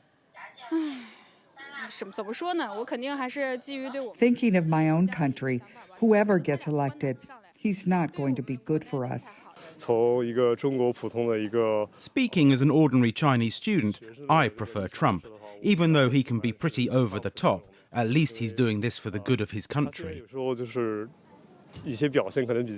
Trump's China policy was unpredictable, alternating between sharp attacks and high-stakes personal diplomacy. You know, there was a lot of friction between the United States and China, and now it's a love fest. Here in China, Trump has a nickname. It translates to something like Comrade Nation Builder. Basically what it implies is that Trump is helping China by hurting the U.S. global image. It's interesting. Many things he does somehow actually do align with China's interests. He's just so straightforward, and sometimes he does things in a way that seems to objectively help China. Trump imposed painful tariffs that hit China's economy, but he also strained relations with many U.S. allies. And he pulled out of or criticized many groups at the heart of the U.S.-led global order. Biden, meanwhile, has strengthened U.S. alliances, especially in Asia, rattling Beijing. He does present more traditional U.S. approach. I mean, he emphasizes allies. He pushed for the ideological values, and I mean, he even conducted the democracy versus autocracy summit. Despite those frictions, ties have stabilized under Biden, a development welcomed by many in China. We don't want to see a downward spiral, like we used to have, because if that happens, that could be very dangerous for not only U.S. and China, but for the world. Thank you. As the U.S. election approaches, lots of uncertainty ahead.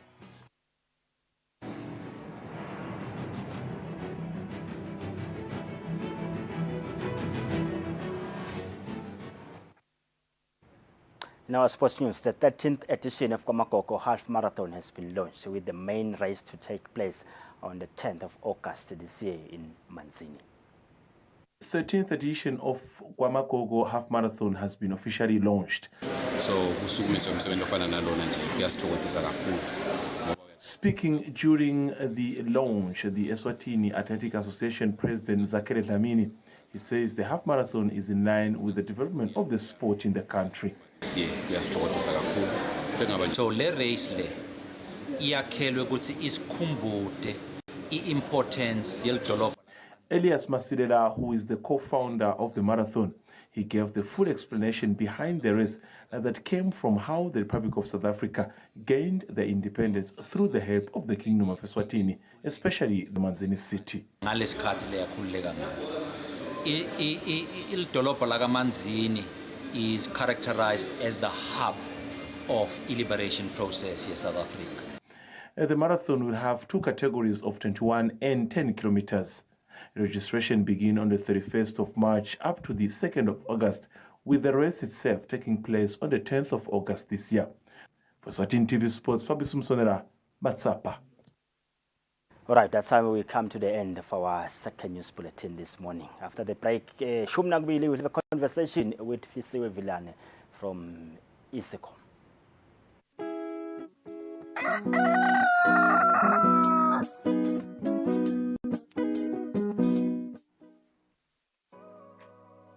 Renewal of TV licenses for 2024 is now open. Here is a quick reminder. A viewer's TV license costs 180 emalangeni per device. Other accessories such as decoders and set-top box cost 50 emalangeni per device. For traders and repairers, TV license costs 300 emalangeni per business area.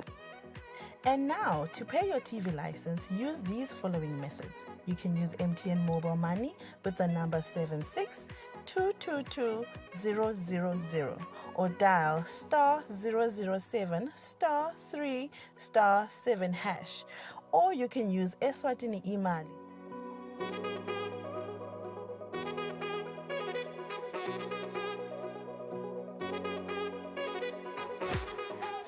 You can pay our TV license at any post office in the country. Another option is you can use any NetBank branch using our TV license account number 119900430037. Don't forget, when paying for your viewer's TV license, reference with your PIN at all times. And when paying for a retailer TV license, reference with your TIN at all times. For more information, call us on 7802-4543 or 34050163 or 34020879. And you can send us a WhatsApp message on 762222000.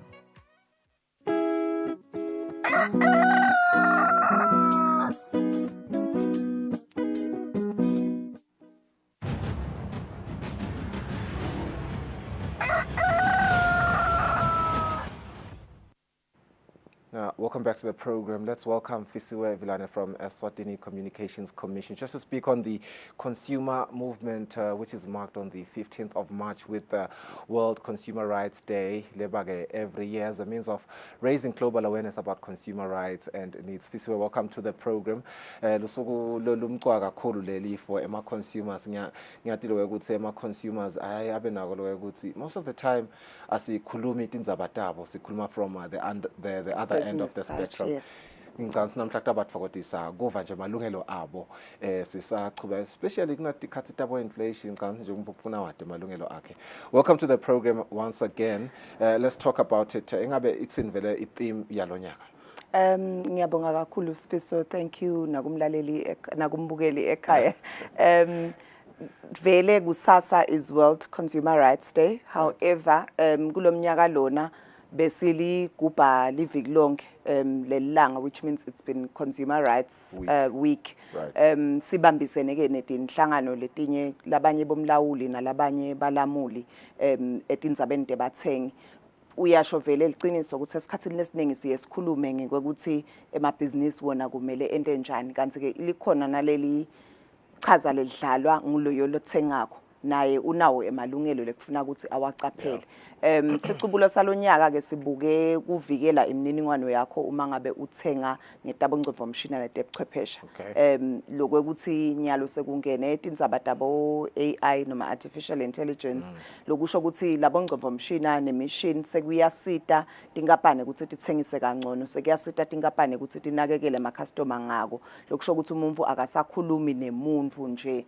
Ngiyashaya kucale ukuthi chafata 1 mangabe ufuna Swati, chafata 2 mangabe ufuna ukukhuluma lokhu nalokhu, akusasiyo loyo umuntu ngumshini uyangitshela ukuthi ngento enjani. Siyati ukuthi siye sithumele imilayeto la kubo WhatsApp nakhona uqala ungakhulumi nemuntu, kucale nje ukuthi enter ini noma kukumukele automatically ngumshini loyo akusasiye umuntu. Sibukeke lokho ukuthi uma ngabe usebenzisa leyo machine le kanjalo lekuniketa lisito ingabe wena ungadiphephisa kanjani. It's quite interesting. Usachaza nje lesicubulo Fisiwe ngiyakhanyiseleka. We had an off-air conversation na LinkedIn ekuthenini engabe this time around why kude Fisiwe ngoba sigathi thina ukuthi maybe without a competitions commission. I think lesicubulo sivele nje highlight ukuthi why kube ngini kakhulu nyalo on the driver's seat of things. You know, the issues really impacting noma ngithi the pressing issues impacting consumer rights kulolu hlangothi losalu vetile. It's funny itolo we saw one of my relatives ngeke ngisho igama lakhe actually won a competition la ngeneleyo online, and a friend of mine said something interesting uthi uyatikele mali bengiyidzinga ebekuwine mina but inkinga lenkulu lenginayo ukuthi ngiyawangabada lama competition ngoba ngesaba kuskenyo. And for me that was interesting ngoba now uthinta lamalungelo to sima consumers ne ma reluctance lesinawo nyalo kwesaba nje lesinako, just maneuvering within the AI spaces nekungenele ama competition la lapho sesinako lokukhathatheka. I do believe ukuthi nisaqhuba lo msebenzi lona but awukhanyiseleka abantu ekuthenini these are some of the ways longathi phephisa ngakhona. Uqinisile ngicale nje ngale ukuthi bo competition commission nakulomnyaka lona vele sibambisene nabo. Kuphinze kuna ombudsman for financial services lekubalamuli betindzaba tetimali uma ngabe unenkinga netindzaba tetimali, whether ngumshwalense, whether i-medical aid, whether retirement pension, konke siphinze futhi sibe na ombudsman we Central Bank lapho uye khona uma ngabe unesikhalo nelibhange lakho. Kuphinze futhi kube na FSRA longumlawuli ke yena wabo bonke bema financial services labo mshwalensi nabo bonke laba kanjalo. Sihamba nabo ke vele nanyalo na CMAC lobuke tindzaba te basebendi, ubuke basebendi nebacashi as well. Uyalamula uyakhona nakokuthi manje ke athathe tindzaba tabo atibuke. So tonke leto tinhlangano leto sibambene nato vele kokuthi asiphumeni kanye ngoba umbukeli ekhaya ungakhanza lokuthi akusiko nje ukuthi uyasebenza kuphela ukuthi ngifuna kubuta ukuthi ngabe ngiphatheke kahle yini Eswatini Communications Commission in terms of sivumelwano sami nemcashi, kepha ngiyafuna kuva ukuthi mangithenga esitolo kwenta njani, ngiyafuna kuva nangemshwalense masenzawonye kuyamsida umuntu kokuthi atfole lwati lwakhe nzawonye ngaleso sikhathi. Let's talk about the activities now since ni multi approach with all the inhlangothi lethu losati balile ekutheni let us address lama issues la sinza bathengi engabe ngumaphi lama activities since it's been a week leniwasebenza. Siphumile nje kakhulu umkhankaso emsakatweni welphimbo nasemsakatweni lo wetitfombe nasemaphepheni siyakhulumisa bathengi ngetindzaba temalungelo abo basasebenzisa bongcondvomshini. Siphinze futhi ngalesibili besisenhlangano nje eBus Rank sine road show khona kokuthi nakhona bakhululeke bathengi betekisi noma unenkinga yekusebenta noma unenkinga yemshwalense noma unenkinga yalokwa nalokwa ukhone ukuthi manje ke utobuta. Namuhla nje siyaphuma siya eBhleni edolobheni laseBhleni, siyabonga ukuthi litulu lisicolele sitawukhona ukuthi sifike eBhleni nakhona lapho ngiyabamema nje labakhona advute naseBhleni ukuthi bete eBhleni Bus Rank nakhona lapho sitabe sikhulumisa bathengi kusasa sivukela esteki kusukela nje nga 10 ekseni kuwo onke lamalanga nakhona sifike sibakhulumise siphethe gogo ukubona silwane ukuthi kumbe bakhonene ukuthi bajabule kepha ikakhulu ngulokubafundzisa vele nalokubachushisa ukuthi kube khona labahamba nawo ekhaya lotawufika akufunze afundzise nalahlala nabo ukuze ukuthi ativikele vele ngoba kude indlela lesingabalekela ngayo ngisho njalo labo ngcondvomshini sebavele sebakhona kepha kumcoka lokuthi ngingabese sengibanjwa ngilama scams lokhuluma ngawo ngenxa yokuthi kumbe angikhoni lokusebenzisa kahle le technology. What has been the most pressing issue noma nje sesinsayale bekhona yaba inkulu kakhulu le tsikabete ema consumers lenithi naniphuma nyalo niphuma lo mkhankaso nitawubambelela kuwo kakhulu ekuthenini let us drive this message forward ngiyathi ukuthi manje ngivelela ama rights lesinawo sisasebenzisa bona bongcondvomshini but what has been this one most pressing one?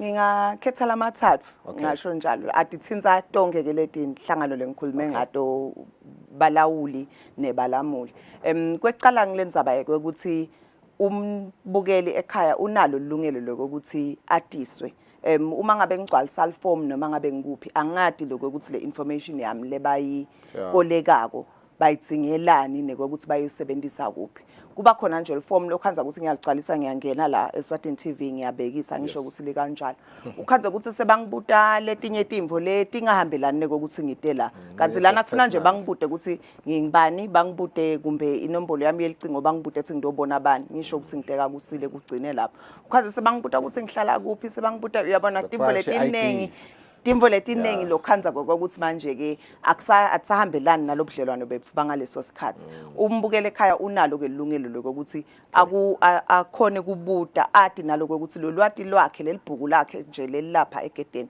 litawugcinela kuphi ngabe sengalenye ilanga selilahlwe edolobheni lomunye umuntu soyayithola inombolo yami sengiva soyangishayela ngenxa yokuthi seyibeke kabi information yami kwesibili ngiloko ukuthi unalo ilungelo lokuthi nawe ube nayo icopy ye-information yakho le noma ngabe kiphi ngapane lapho ufake khona information yakho lokusho ukuthi siyafika ukhanza ukuthi sebathi signa la soyasayina soshiyile khona so ude bufakazi wena bekokuthi manje ke ngasayina 949 noma ngabe soyafuna kuyibuka ngalenye ilanga ukuthi kepha lapha savumelana kuthini ukhanza ukuthi awusakhona ukuchecka sekufuna ushayele bona ngoba sengibo labagodle leyo mniningwane yakho kanti kumelele ukuthi manje ke nawe ube nayo icopy kwesithathu ngiloko ukuthi uma ngabe kukhona lokushintshako kimi kumbe bengihlala kulenye indzawo sengiyohlala kulenye indzawo nginelungelo lokuthi mina ngiye kuloyo longithengisele noma ngabe yini ngiyo update le information yami kungendeki lokuthi ipost lami solo laphuma kamanzini kanti nesengahlala ezulwini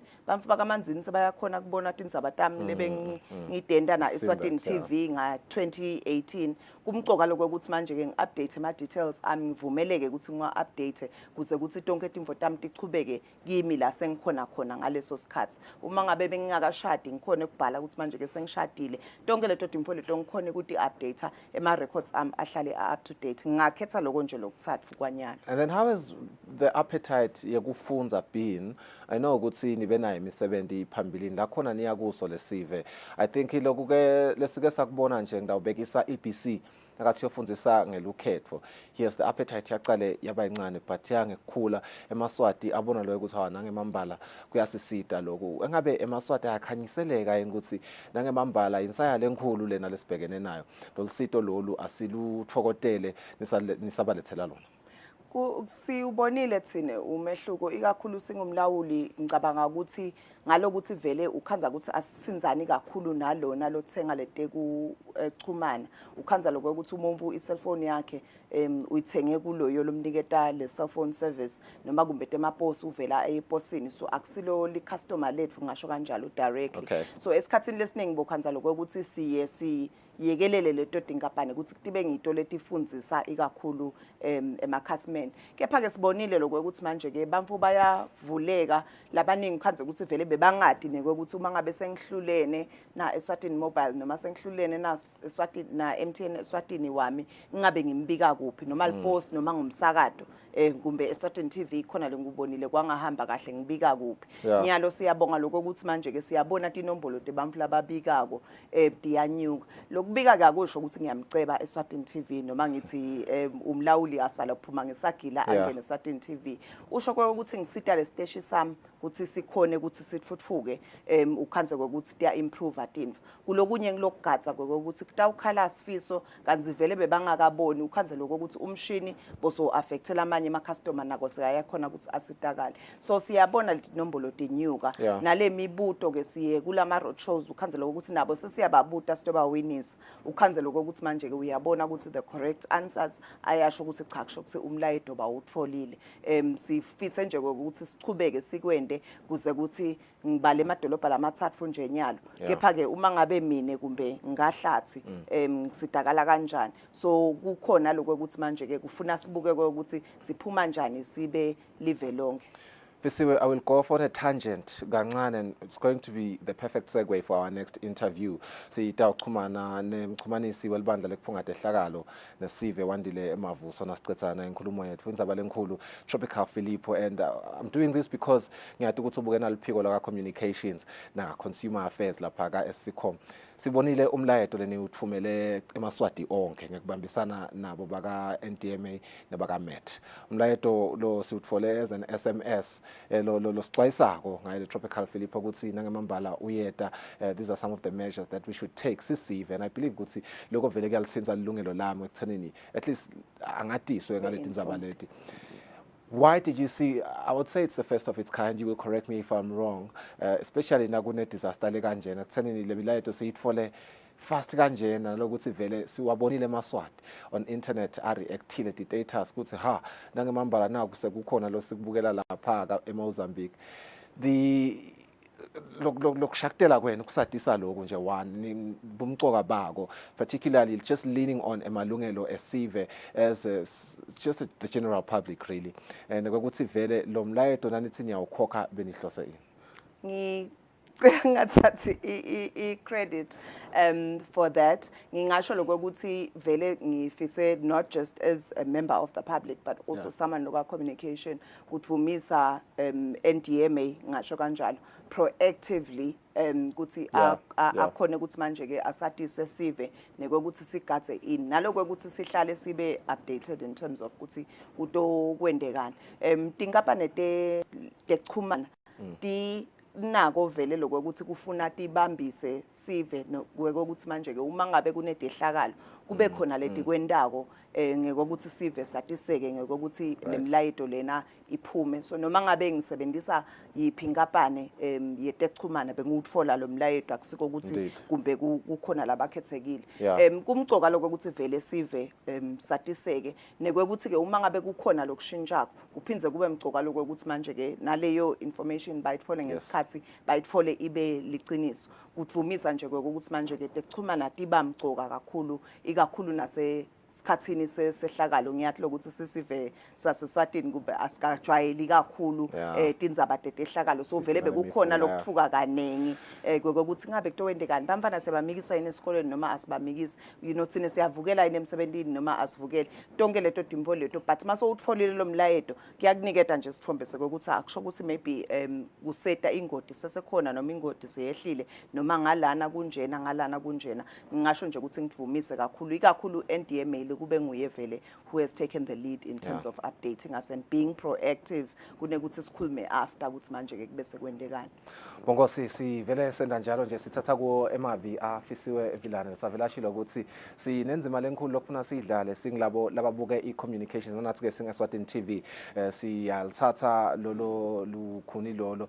We are taking the baton siqhubekisa lo mlayedo lo kumanje nasitawubahlola emarket LinkedIn mfumo wesibagule utawuchumana naye wandile mavuso loqhamuka khona ka NDMA kukhulumisa yona indzaba ya Tropical Filippo etsenini itoro nakushona lilanga sithole imibiko ukuthi cishe emakhala linganiselwa kula 14 atsinzekile bekude ke labashiye emhlabeni. So lo mthandazo wethu ulapha etsenini asetas update nanyalo mavuso sethembe ukuthi kutabanga lo mlayedo loyo asibuye emarket.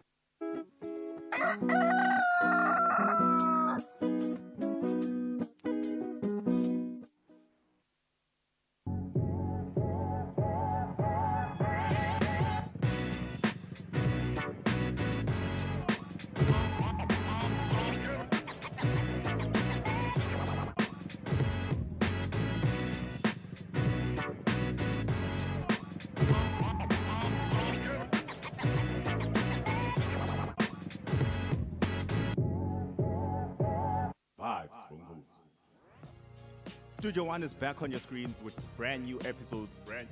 Brand new episodes.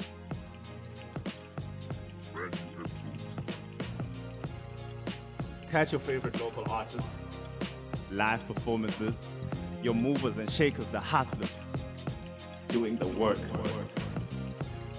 Entertainment news, local and international, nothing but fresh vibes every Saturday at 6 p.m. Let's go. What are you doing on a Saturday evening? We got nothing but the best.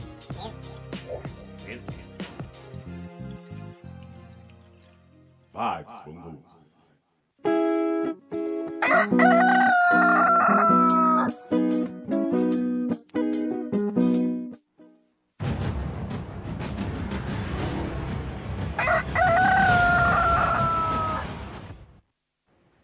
Bokosi siyaqhubeka nalo hlelo kusile breakfast show nomhlekuseni osanza kulolu msakazo wakho siyakwemukela sifuna nje ukuxhumana naWandile Mavuso lo xhumanisa ke libandla leliphunga ke dehlakalo iNDMA nawe eMaswati njengoba sivelela ngela itolo ethubata semini yanisamba manje ukuthi bese bathole nje mhlambe imibiko leli 14 kuMaswati lathika beketilile ke ngalo Cyclone Philip. Wandile asikuvusele sikwamukele hleleni kusile breakfast show ingabe tenombolo 10 lentitholele eMaswatini tenyukile noma solotime kulethu lesinikethe tona itolo.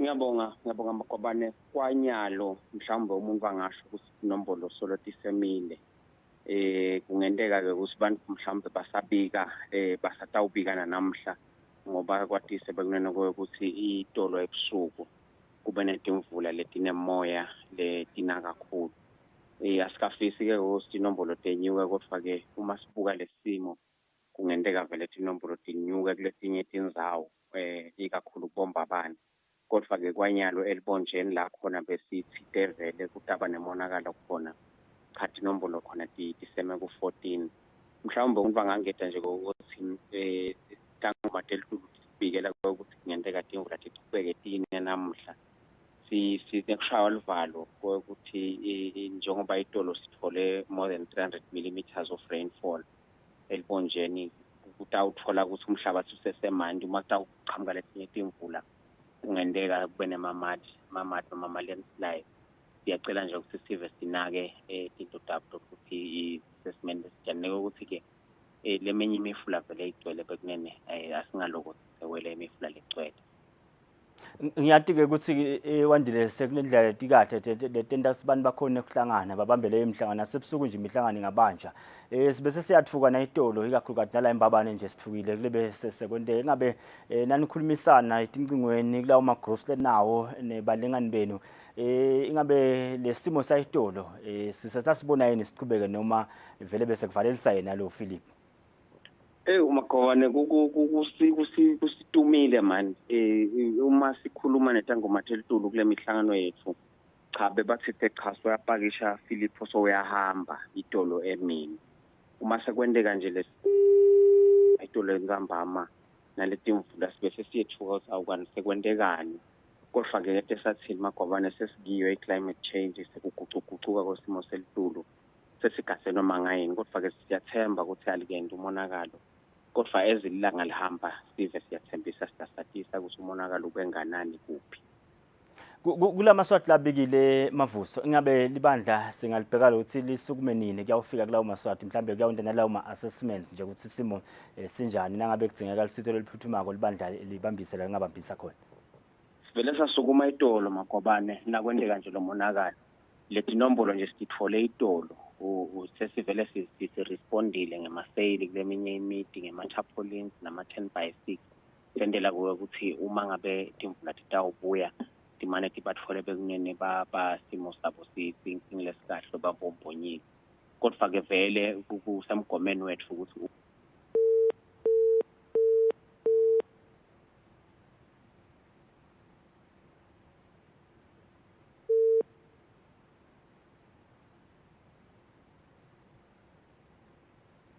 right bongo sasixolise ngase siyalahlekelana ke na Wandile Mavuso bekase Wandile Mavuso bongo singumxhumanisi welibandla leliphunga ke dehlakalo nesive iNDMA uyavetela ukuthi inombolo le basoloke banato Maswati la khona kubika langeni la itolo li14 lapha endaselibonjeni eMaswati lapho lahlaselekile athinsekile ke kulesimo sa-cyclone Philippe kanti ke nasebusuku sibe siyatibona ukuthi imvula ligcobile kuletinye indzawo kakhulukazi indzaweni letiphakeme belithuma ngendlela lesimangaliso sesemba lokuthi nje eMaswati yonke aphephile bongosi kwebha kwamanje la sime khona kude umphefumulo lo hambile nako nje lesikubonga kona lesekudumisako siyabancestela nalabo nje labathinzekile ngandlela thithi sibonile libonje intikolwa betikaze letinye emanti andanda idudu singathi sijabula lo sisiphinze siyachumana naye Wandile Ncele asiphinze sikwemukele bosagcizelela nje indzaba ukuthi nisukumile vele itolo nahamba nayo sita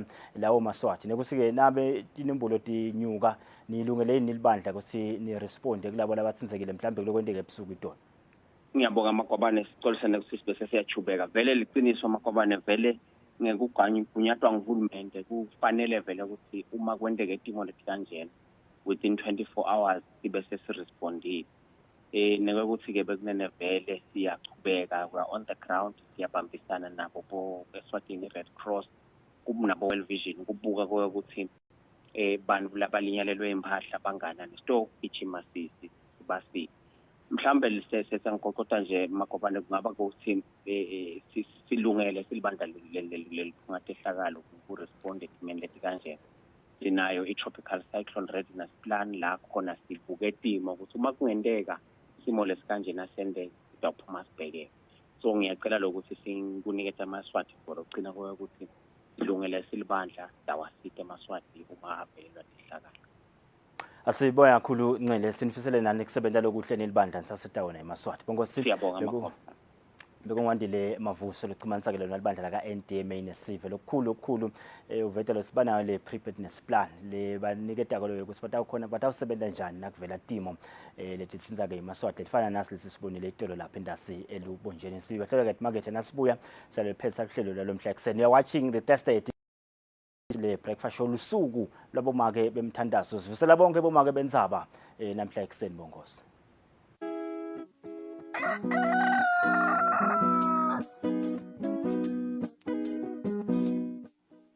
Be sure to catch Business Watch every Wednesday between 2 p.m. to 3 p.m. where we feature the latest updates on business news, market trends, and exclusive interviews with industry leaders, as well as insights on emerging small and medium enterprises in the commercial sector. Business Watch, your business leader.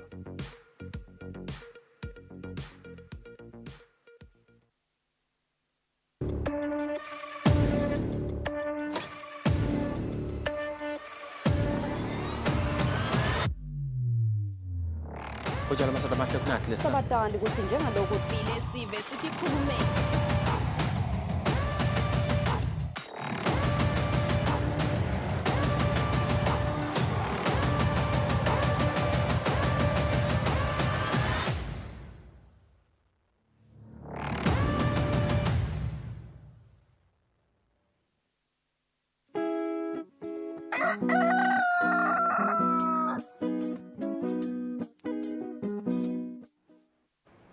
Ngosikusela nje imizuzu lemithathu ukubumbana insimbi yesiphohlongo LinkedIn bawuthinsa indzaba ukuthi lusuku labomake bemthandazo lokukhulu lokunye lokutawendeka nge-Art Summit lo mhla nje sisabuka donati indzaba tentfutfuko nakusasa sigatsile ukuthi belitiko letemandla nemcebo waphansi kunemsebenzi omkhulu labatawusukumisa ngala ezulwini kanti ke naye liphindla ndvunankhulu lise-New York nje kubuka nje imisebenzi yelive lentutfuko lechubekako naselibonjeni silo semhlaba kulendzawo lesitivakashelako tentutfuko kufuna nje sitfokotele ukuthi nangemambala ngomnyaka wentutfuko lo ngomnyaka wetibusiso empela nje wankwe impumelelo futhi wemagonso exactly umnyaka wempumelelo bongosi sinza indzaba yelisuku labomake bemthandazo nje ukuthi inkosi yawanxusa ngeMaswati ukuthi akalithandazele live athandazele ukuthula athandazele nempumelelo live lelanga ngalelo sineke bomake bavamise ukuhamba bahlangane bathandazele timo letiningi etikhona eveni sigatsile LinkedIn ukuthi nje kusathandazelwa imvula etiningi sisangena kunaba bo Earth Hour babo Green Hour lesibagatsile kusasa nje njengoba lisiko letemcebo mina ngifuna ukuthi litiko letemcebo phansi lemandla litawusukumisa lo msebenzi le work itawuseke seyiba ngalomhla ka-16 umsebenzi lomkhulu lona sathi ukuthi ama global emissions enda njani emhlabeni wonke jikelele live la kangwane ke liyatimbandzakanya namave wonke emhlaba ekuthenini nanalo adlale inzima lenkulu ekuthenini kongiwe indzabada bogesi siyathi-ke ukuthi isivumelwano sethu nelive lase-South Africa sivele nje semaphethelweni nangomnyaka wa-2025 engabe sigadze ukuthi kutawusuka miphi-ke imisebenzi niyo yonke leyo ndzaba ama-PPEs independent power producers nanawo anenzima lekufuna idlale kuze ukuthi sibe energy sufficient silive laseSwatini singisele nalamanye amave emhlaba ngosi sijabulile ukuba nani namhla sembe ngalokuvuma kwalomdzala wethu insuku siphinde sibonane-ke elangeni lakusasa. Have yourselves a fantastic super duper day. Sole kahle.